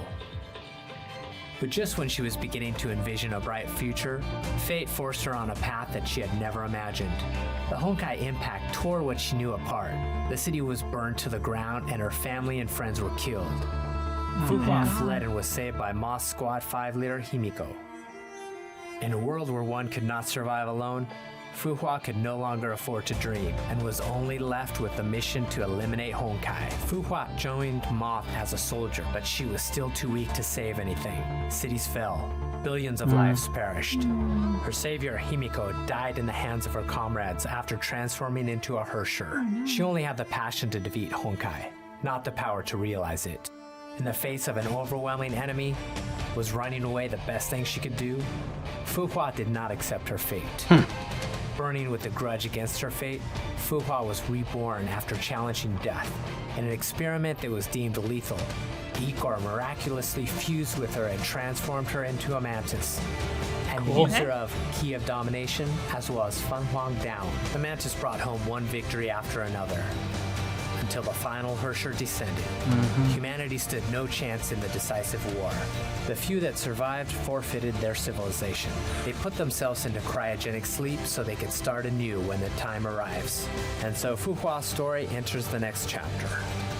After 10 millennia of sleep, Hua was awakened as the executor of Project Ember, whose mission was to guide the people of the new era in developing their civilization and resisting Honkai. Hua was not alone in this. She was surrounded by lifelong friends who genuinely cared for her and wanted her to take back her life. Yet she lost all of them in a judgment-class Honkai disaster. Oh my god. Hua became alone again. As a mantis, she is immortal. As the user of Feng Huang Down, her memories last forever. In Hua's near-everlasting life, as fleeting as her interpersonal encounters may be, the inevitable parting that ensued would still scar her for life. With her last friend gone, Hua closed off her heart. She secluded herself from the earthly world, carried on the mission of eliminating Honkai like the programmed robot. No mercy for the corrupted became her sole code of conduct. She only cared for the mortals' corruption, not their lives. In 1458 AD, Hua founded the School of Taishuan at Mount Taishuan, Shenzhou. It was to safeguard Shenzhou and cleanse the world of Honkai.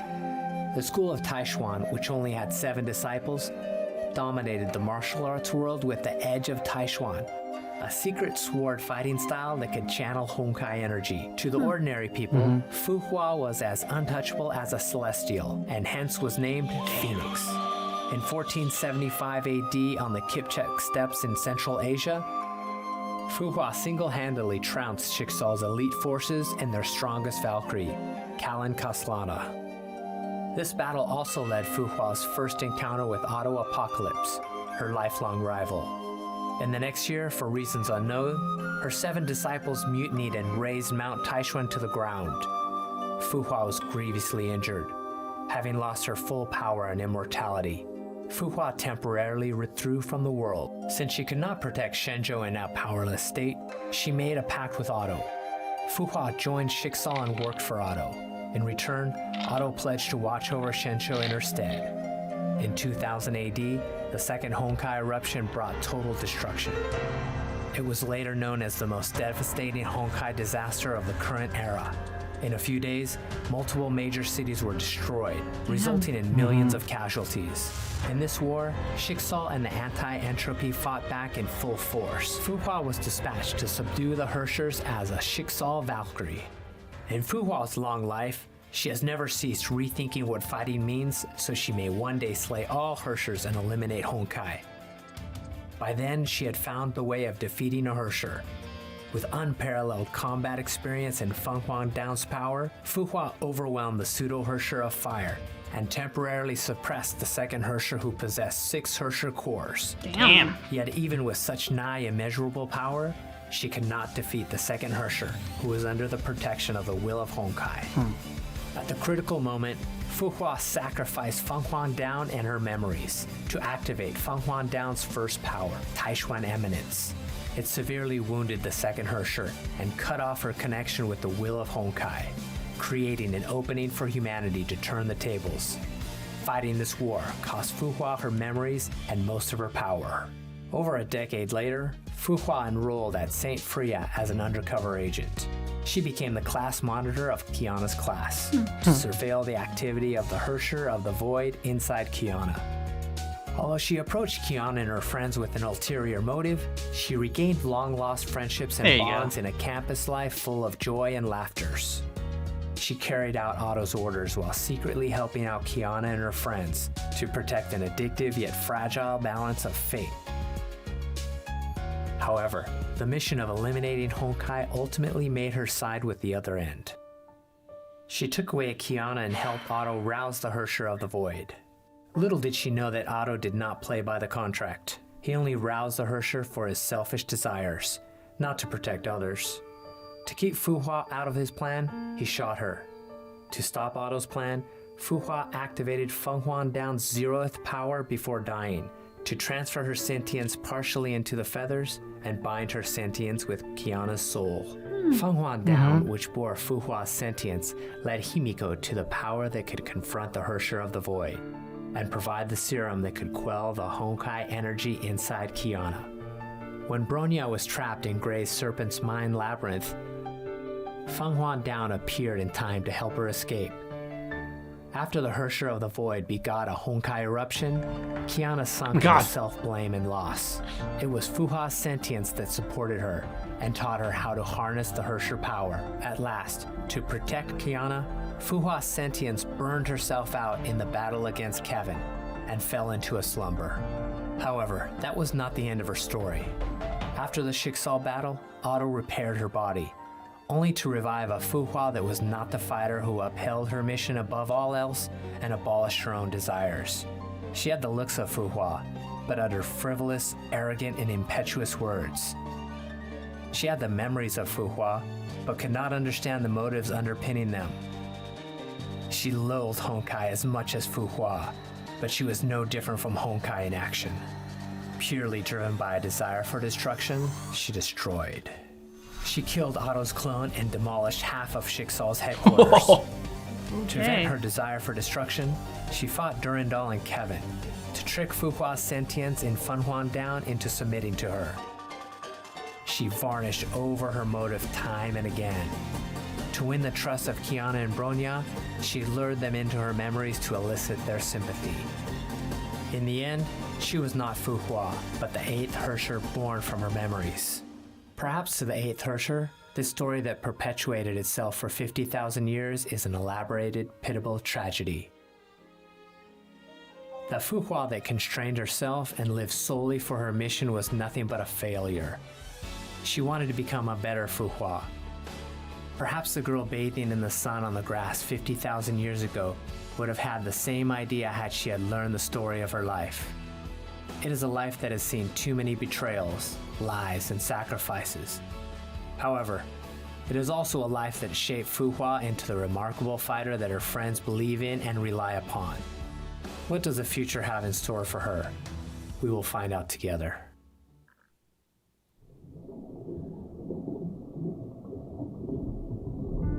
A few years after the second eruption in 2000, a girl came into this imperfect world in an experiment pod. She had no name, only a cold serial number, K423. K423 was created by Otto via splicing Kiana Kaslana's genes and that from Siren, the Herrscher of the Void, together. The Herrscher core attained consciousness in the new body, and she was expected to become a human with Herrscher powers. In 2007, Siegfried Kaslana attempted to abduct K423 in secret, but was intercepted by Schicksal in his escape. His biological daughter went missing afterward. Siegfried adopted K423 and raised her as his own, but was unwilling to name her after his own daughter. That was until one day, to protect the injured Siegfried, K423 took up arms to confront a Honkai beast in his place. A tender soul defied fate for the first time in order to protect her loved one. Touched by her action, Siegfried decided to name her Kiana Kaslana. He made a promise to her. As the descendants of House Kaslana, it was an honored tradition for them to fight for their loved ones.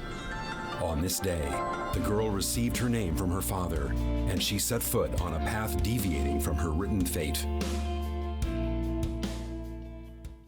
However, fate had other plans. Yeah, it always does. In 2010, the latent Herrscher persona awoke. Blazes of anger scorched the world that had just opened up to her. To protect Kiana, Siegfried used Judgment of Shamash to suppress the Herrscher of the Void. But as a result, he was severely injured. Siegfried realized that he would inevitably rouse the Herrscher persona again. To protect Kiana, he left her. Okay. The girl was worthy of love. Those who loved her could do anything for her. But in the girl's eyes, it was her very existence that brought them endless sufferings and miseries. Nevertheless, she did not forget the promise with her father and continued to believe in the good of the world. In the Honkai-stricken Nagazora, when Raiden Mei, who had become the Herrscher of Thunder, turned against her, Kiana still reached out to her. When they were fleeing Nagazora, Himeko rescued Kiana and Mei and took them to Saint Freya. Kiana's troubled fate was finally calmed for a brief moment. On the campus, she met friends who were like family and made the solemn vow to fight for all that is beautiful in the world. She wanted to stay, but a cruel twist would soon break her hopes.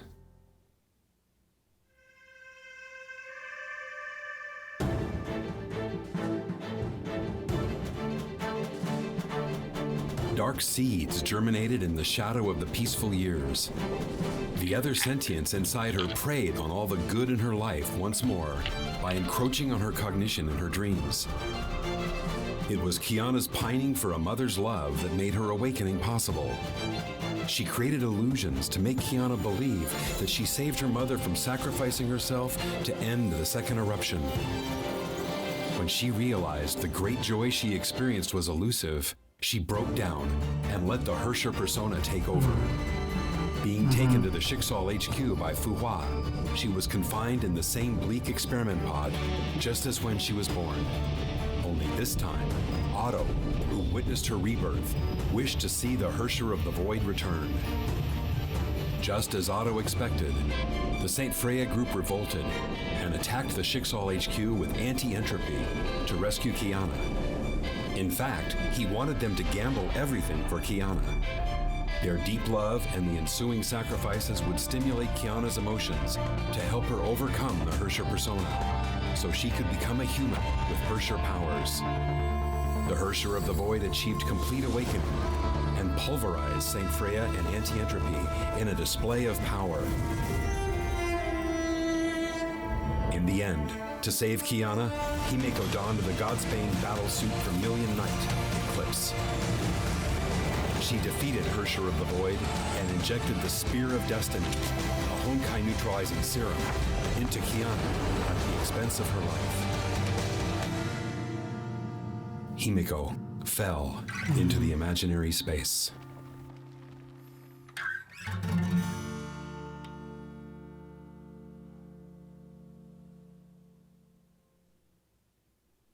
Kiana might be a Herrscher, but her friends and teachers still loved her and believed in her as much.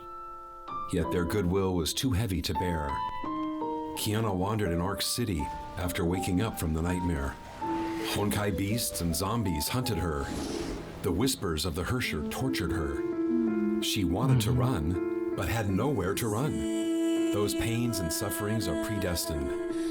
She was test subject K423, the vessel of a Herrscher, and the root cause of the world's and her loved ones' miseries. Would the world be a better place had she died? When Kiana was prepared to die with the Herrscher inside, Fuha's sentience in her mind stopped her and the Herrscher from reviving. Kiana finally remembered that Himeko sacrificed herself to save her because, as her teacher, Himeko believed in her potential to change the world. Kiana snapped out of grief and loss. To repay Himeko's faith, she will continue fighting her ill fate. With Fuha's help, Kiana learned how to contain the Herrscher persona and utilize Herrscher powers. She became a rogue hero that fought to save Ark City from destruction. Kiana discovered that the Honkai disasters plaguing Ark City were not related to the Herrscher of the Void. They were the work of a shady organization known as the World Serpent. All traces pointed to a dreadful ploy, Project Stigma. The catastrophe caused by it would level Ark City to the ground. Kiana must transfer the Honkai bomb planted by World Serpent to save Ark City. She made it. Even though the Herrscher persona and Honkai were eating her away, she did not fail Himeko. To change this imperfect world, she became the meteor that ripped Ark City's darkness open and propelled the bomb out of the atmosphere, which rewrote the cruel fate of this city.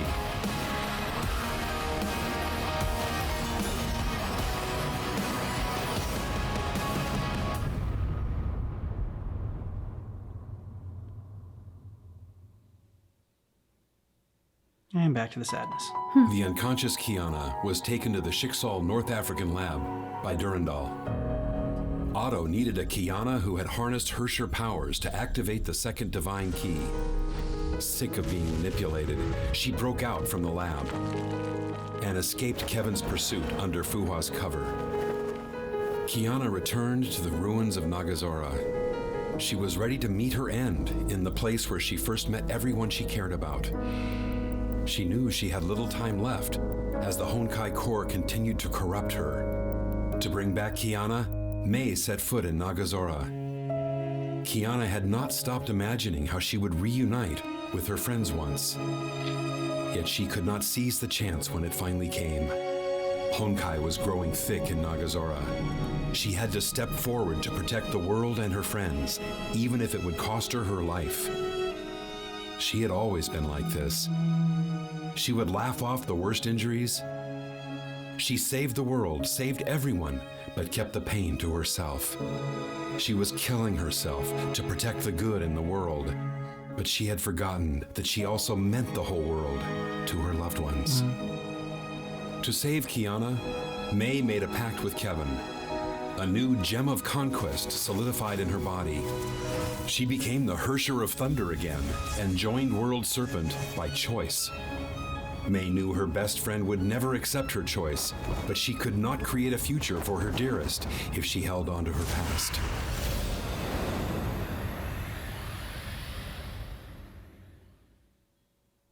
The conundrum.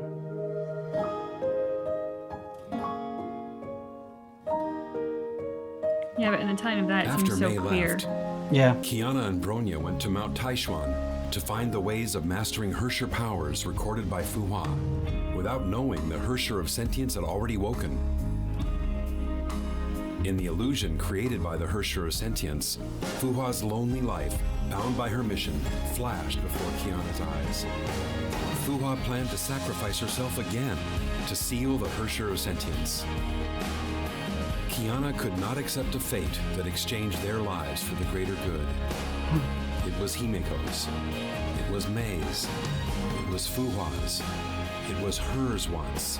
And it was not the happiness they wanted. Which is a great line about, like, you know, To end this wretched story sacrifices the way where they they were. truly wanted, Kiana stopped fighting alone. She chose to believe in her friends.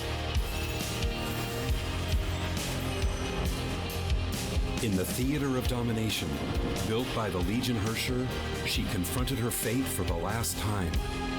She accepted her fate and who she was. She and the Herrscher of the Void were both continuations of Siren's persona. The Herrscher of the Void was Siren's hatred toward the world manifested. She was the other possibility, born from Siren's desire for love. The countless hearts that loved and helped her made this possibility a reality, turning her from test subject K423 into a Valkyrie who fights for all that is beautiful in the world, into Kiana Kaslana, who leads everyone forward. As for where her path leads to, we will soon find out.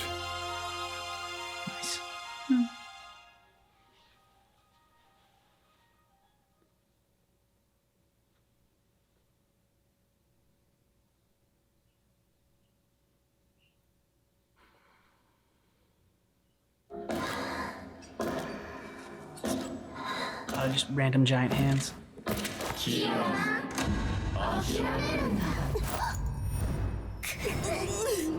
ブローニャ委員長。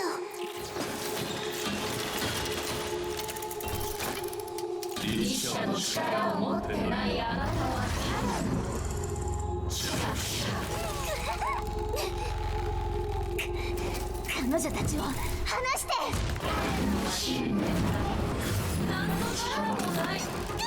やめて。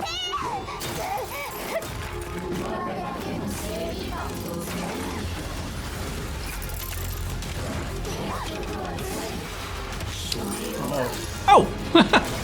That's a little move. Yeah.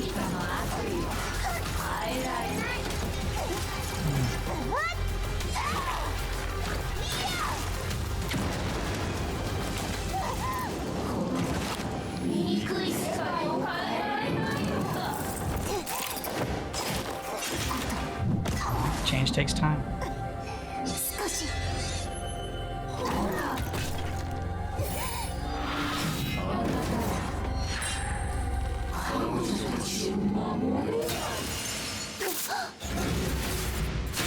Oh!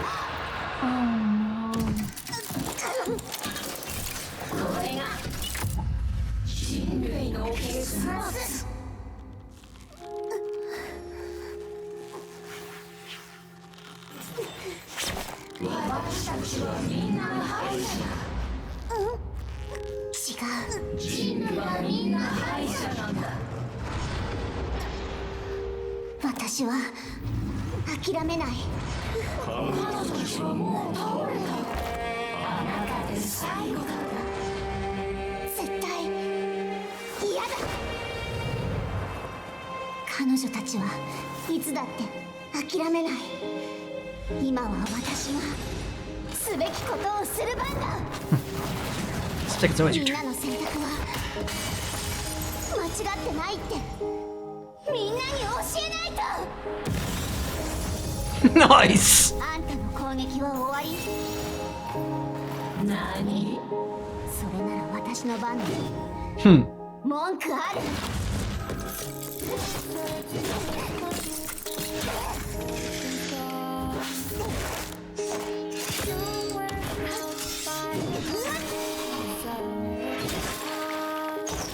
Oh!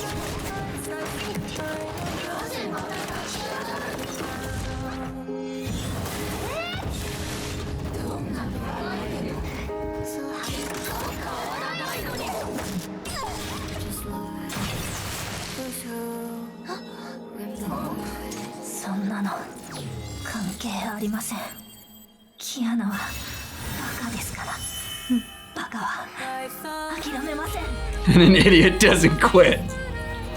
Nice.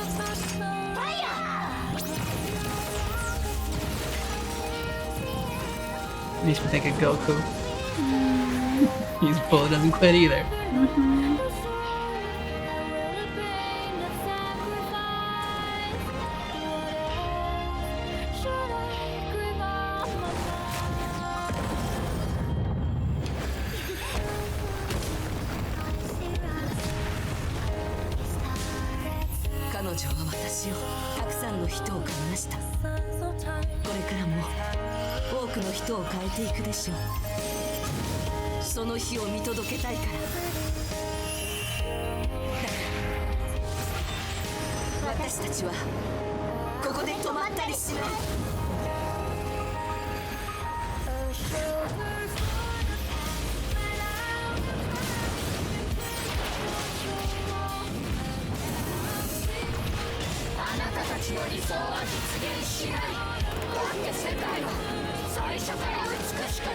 Doesn't stop fighting for ideas.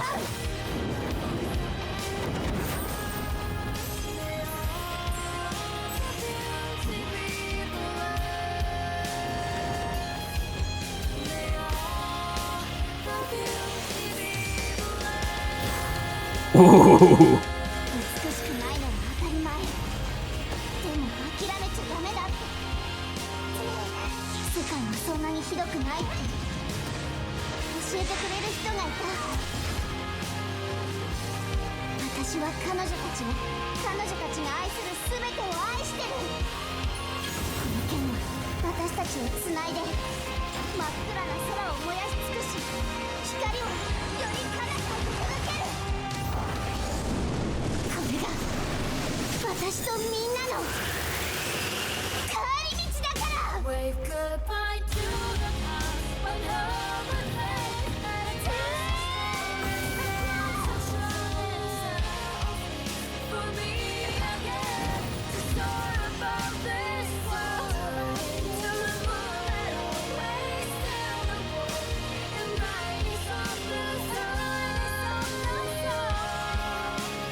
嗯。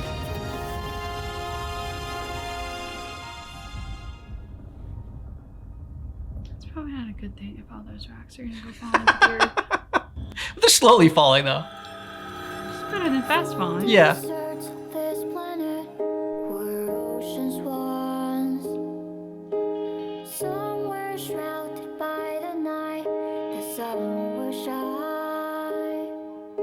I like the message though, that she knew like what she was fighting for, the beauty in the world that she was fighting for, and it was just like, you know, yes, you know, they're talking about all the bad things about humanity, and you know, they're never gonna change, and there's malice in their hearts, but yeah, there's also, you know, love and friendship. Yeah, and I love that whole thing that, you know, she'll never quit because she's an idiot, and idiots don't quit. And I think people who are idealistic, who believe in something, especially the good in the world, with all of their heart, are often referred to as fools, because the world will give you 1,000,001 reasons to turn cynical and jaded and think the worst. Yep. So they'll call you a fool for believing in the best, but really it's an incredible act of bravery, I think, to believe in the good in other people and the best. I agree. Especially if you don't know them. It is a leap of faith every time you meet someone new to start off by believing in the best in them.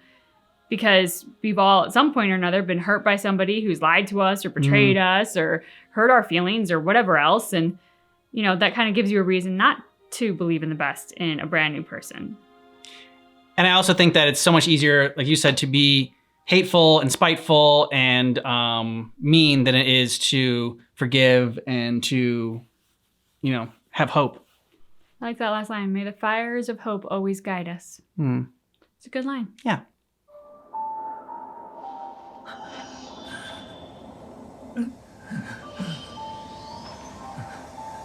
Somebody's going through a wheat field. Not looking too good. 以上このオットーアポカリプスは本日を When's this guy gonna get it? の座を退き組織を抜けさせてもらう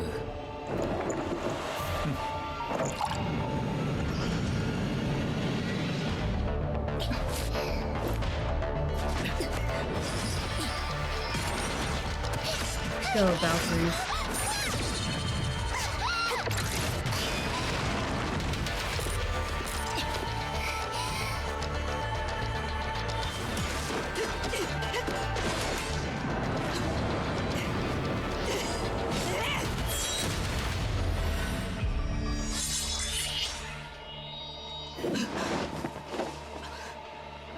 O 久しぶりです。お寿司様。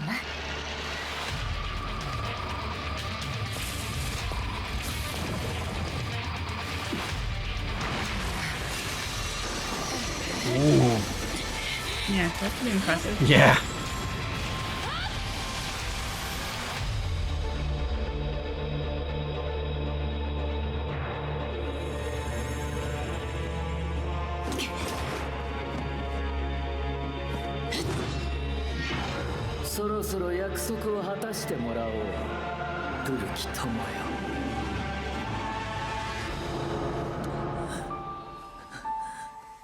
Good, looks like he lost.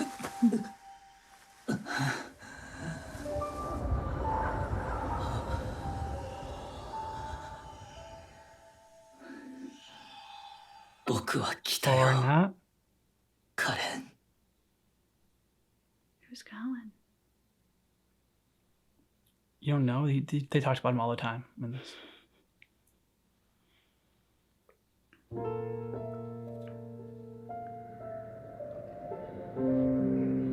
当一个人真正想改变世界的时候，才会发现个人的力量是多么渺小。哼，圣女为民众付出了一切，可换来的却是无情的镣铐和绞索。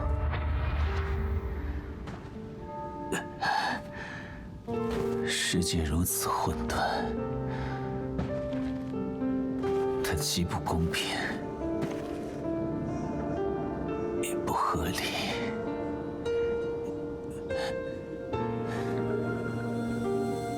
它迫害英雄，滋养恶类，丑陋遍地，美好无存。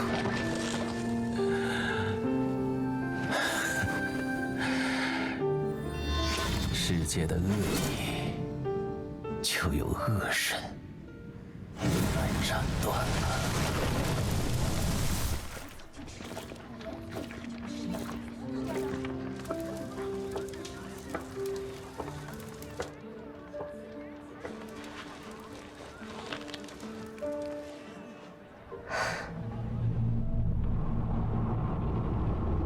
The Salem witch trials.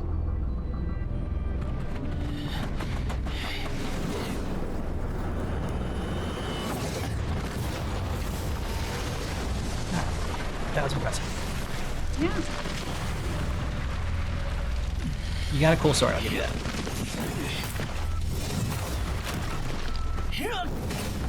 这是他和人之间的距离，这是世界对他的无情反叛，但他的信念绝不会因此放弃。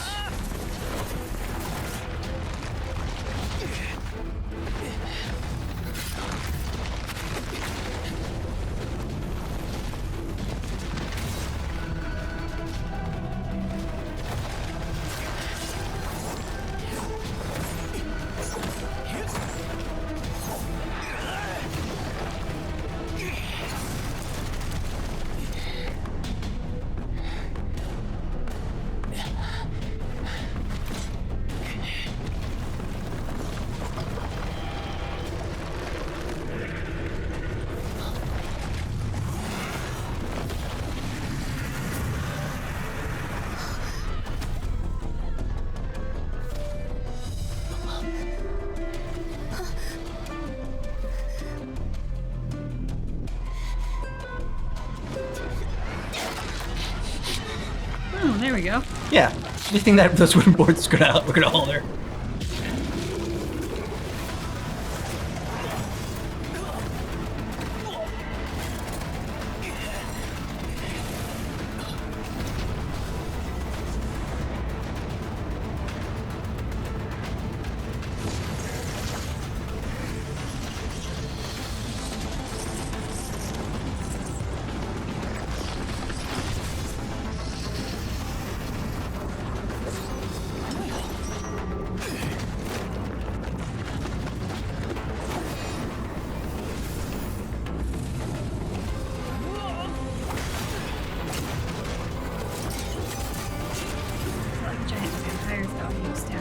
I don't know. It's like a cross gun though.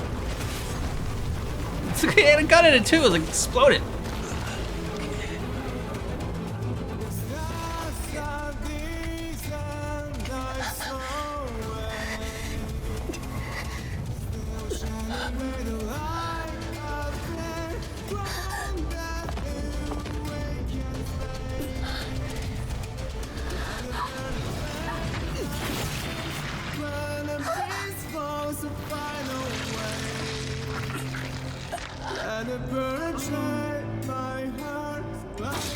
Oh!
Too much of the past for one to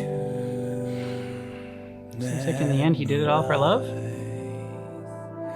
Too many words remain for one to read through. So he was May, basically.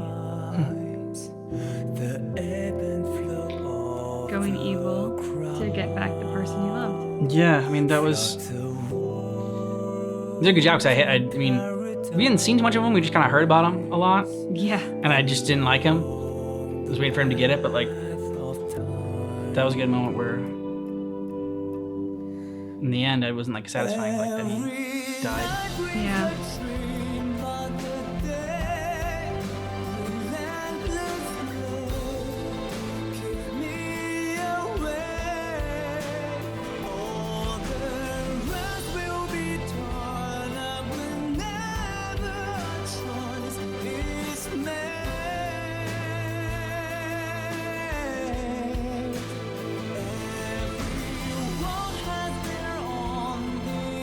Who's calling his daughter or his like lover? I'm not entirely clear on that. Still playing with the toys makes me think daughter. Yeah.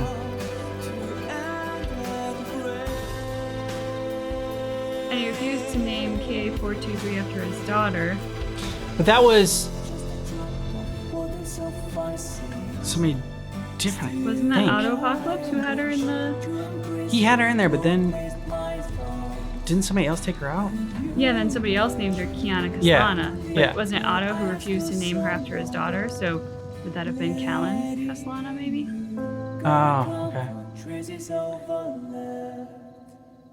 I'm not sure. I'm asking. Cause I don't think so. I think the guy that took her away, like, refused to name her after her daughter because the person that she was originally, like, spliced from or whatever was that guy's daughter, and she, like, ran away, or she, like, was lost, or she died or something like that, and then he never wanted to name her Kiana because he didn't want, like, her to replace her daughter, but then Okay. when she sacrificed, I think. Story without any solutions. Okay. 走在错误的路上，你的失败结局。好啦，冷静一下。Ooh.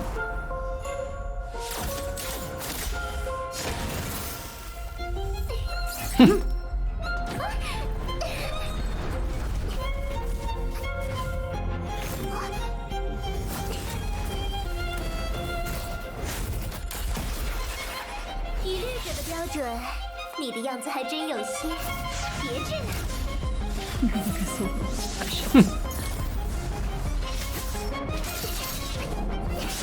Killer CDs. 哎呀，别生气嘛。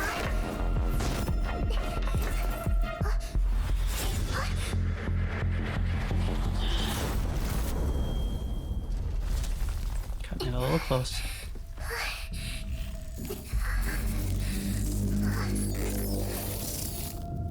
真是的。 Oh. Oh, okay.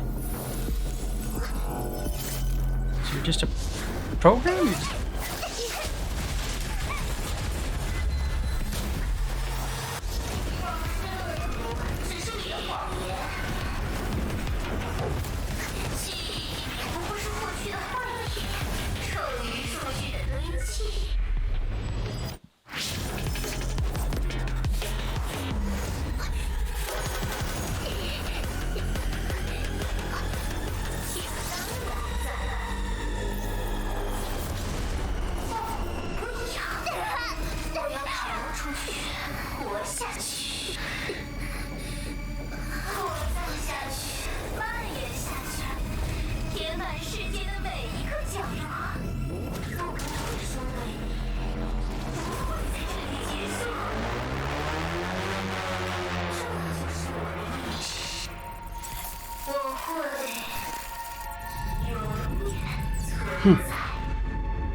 抱歉，得让你失望了。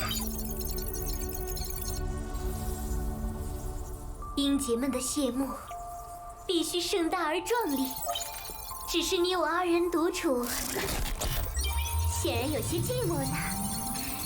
你说对不对，我的好伊甸？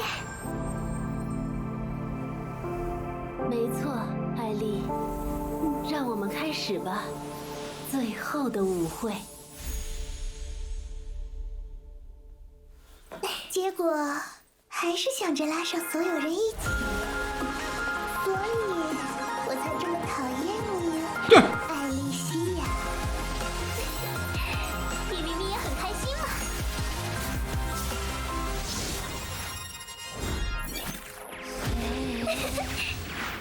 将一切碎尸万段。这一次可不会接回去哦。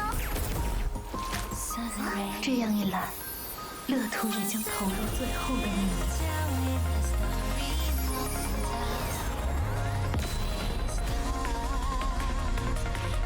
这是在历史上也不曾有过的景象。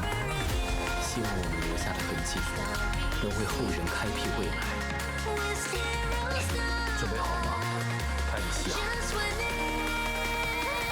当然了。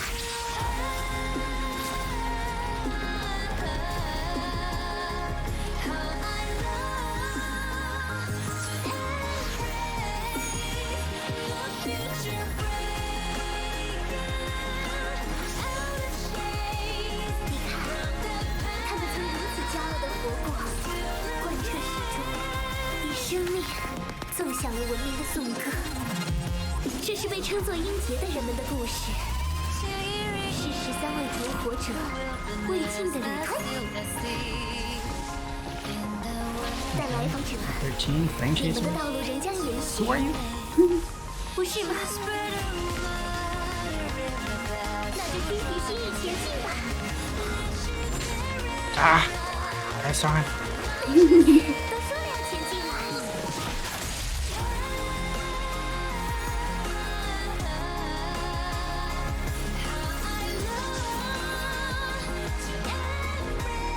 沿着脚下的足迹，去见证这段烛火的征程。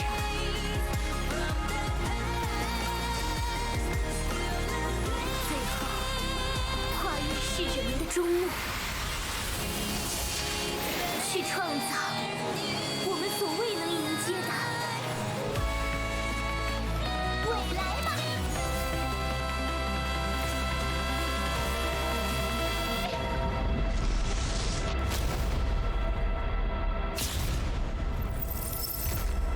That's cool.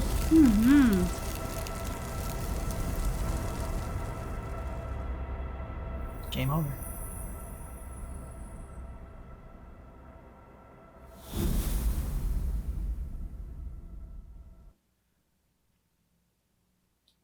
Because of you. Say my name when a tree That one I got nothing on. says a rain. Yeah, I have no idea. Yeah, that. Alicia and the Flame Chasers, but I don't. If we've heard of them before, I'm not connecting the dots right now. Yeah, same here. It was one of those ones where clearly a lot of happened in games and stories that we were missing. She's got a harmonica. That's cool.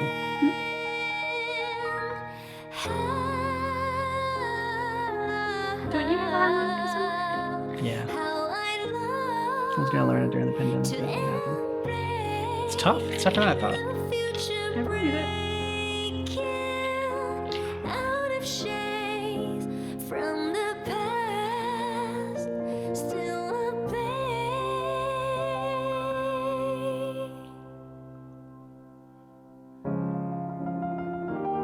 Yeah, it's a busty fortune teller. Mm-hmm.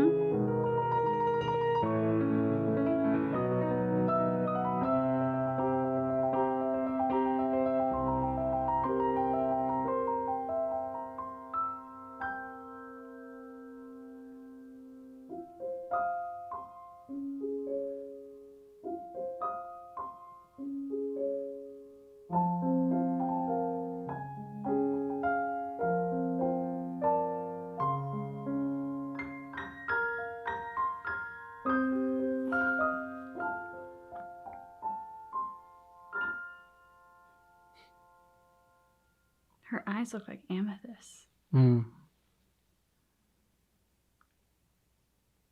All right, so ended on something that I don't really fully grasp, but I really liked and this learning more about Kiana and why she like. So now I get May's perspective so much more now because like Kiana was the one who thought that she had to like bear the brunt of it all, and it's like, oh well, I need to sacrifice myself, and since from an early age, she figured that like her very existence was hurting the ones that she loved and the world around her. And so she had this like self-sacrifice within her that, okay, well, I gotta be the one. I mean, it's okay if like I die or whatever, as long as I can help everybody else. And so now I see why May is like, no, screw that. Like, I'm not gonna let you do this. Like, if you're gonna be willing to sacrifice yourself to save us all, then I'm gonna be willing to sacrifice myself to save you. I get that now more. And so that makes it just like, so much more complicated and complex and interesting, and that makes it sounds so black and white and cut and dry now. Meanwhile, I was going to say that I understand Kiana's point of view so much better because she has such a deep faith and belief in the goodness in the world that she absolutely believes that that is something worth sacrificing herself for. And for May to come in and be like, no, I'm going to deny you that.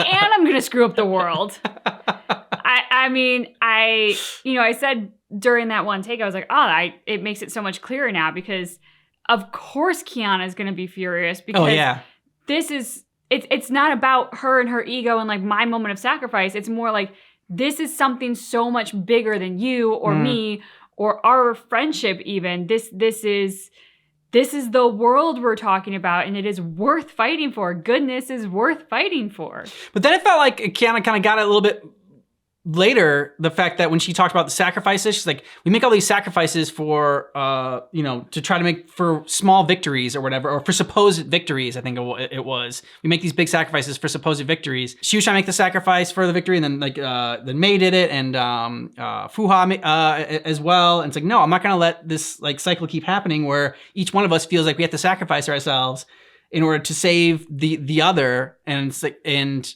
it's something where you figure it out together. Each one of them had kind of taken from the other person at some point or another. And again, I think that's, an important part of a relationship is not like, doing, being the martyr and carrying the burden and the cross and figuring out a way to make it work together. And that kind of takes like communication and whatnot. So a lot of good lessons in here for life and for relationships.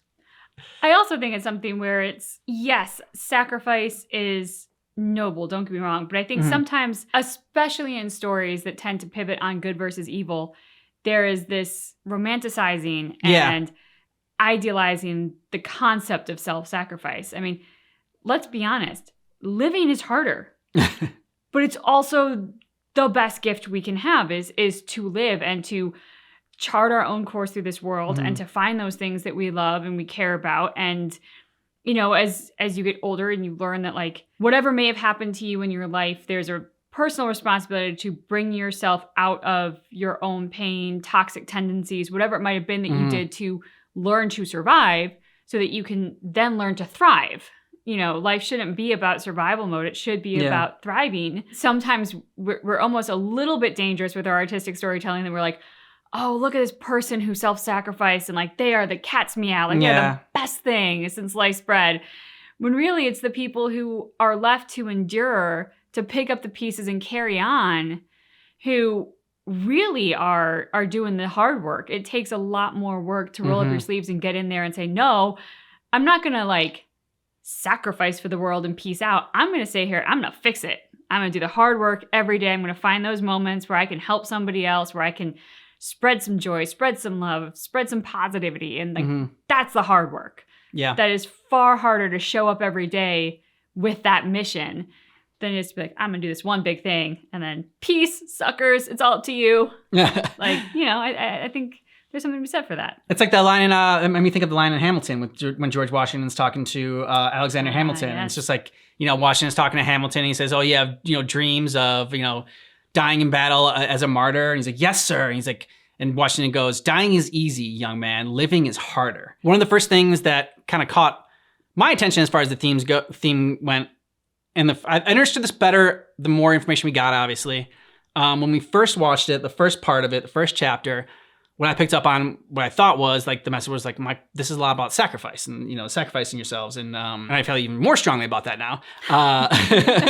And then when Kiana said the fact that, we sacrifice so much for these, perceived like victories, I think that is important to think about because a lot of times what we think we want and, when we consider victories, it's like, okay, but what are you giving up for this perceived victory? For people that want fame and fortune and all this, like even some people that have that, like a lot of people that have it aren't happy because that's not everything. And like you're giving up your privacy when you're famous like that. You can't just go out and to a restaurant or whatever and enjoy a nice meal by especially now when like everybody's got a camera and they're watching celebrities at all times. I mean, like, God, you have one bad day and get, I don't know, like the slightest bit miffed when you're out in public as a celebrity. Now all of a sudden that person's a bitch or that person's an asshole and they're horrible and they shouldn't get to work anymore. And I mean, like there is such a under the microscope way of living your life that can very often take away from, you know, just going out to the grocery store. Yeah. And it's things like, you know, even smaller things like working really hard to make a lot of money so you can give your kids like, you know, the best life possible, which is a great thing to do. But at the same time, it's like, could you work a little bit less and, you know, spend a little bit basketball games. Yeah, spend a little bit more times with your family, and, you know, how much are you sacrificing to get what you want? I think is something that is we should all think about, you know, a little bit more often. Especially when you're younger, you have all of these much more black and white views of the world, how you want your life to be.